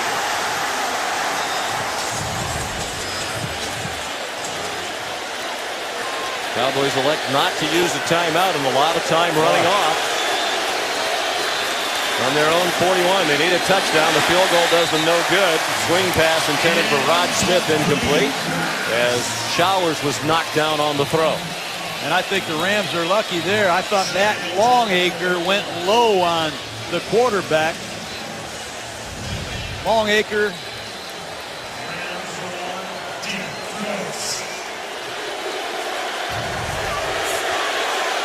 43 seconds left. Number 81, Jones. He's had an excellent camp. Need to get after his leaping ability too. If you're in a Hail Mary situation near the end of the game, that's one of his big strengths. Showers on the run, takes it down, and short of the first down, there is Andy Jones.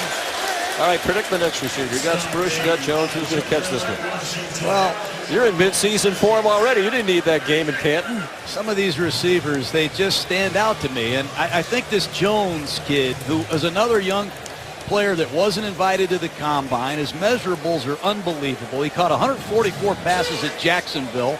Yeah, he's had a heck of a camp. The Cowboys are known, Sean, for finding these diamonds in the rough. They did it with Miles Austin. They did it with Sam Hurd. There's something about this Jones kid that I like. Now, here we are in a short yardage situation. Don't be surprised if they don't run the football, clock it, and get a new set of downs. 3rd down and 1.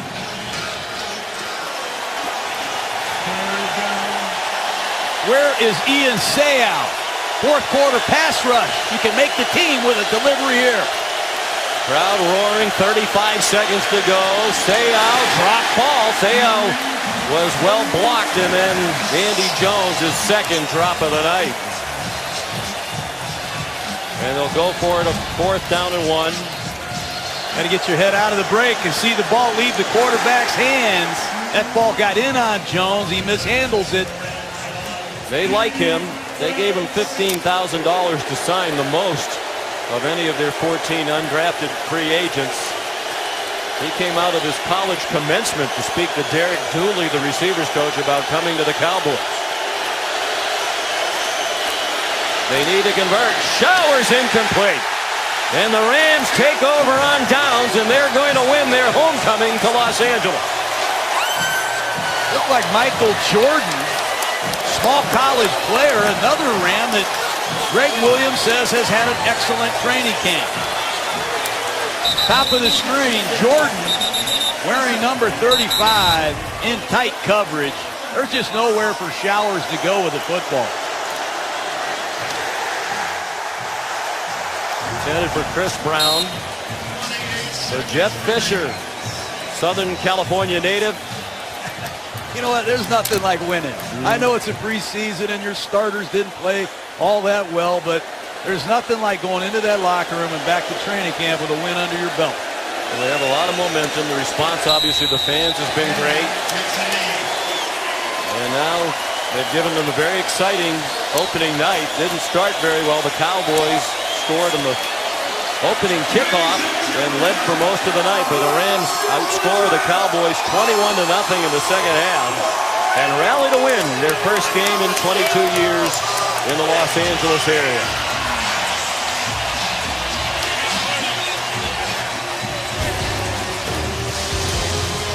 Final scores: the Rams 28, the Cowboys 24. Regular season Monday Night Football starts September 12th with the Steelers and the Redskins, followed by the Rams and the 49ers. Sports Center is coming up next. Now for John Gruden, Lisa Salters, John Sutcliffe, and our great crew, Sean McDonough saying good night from Los Angeles.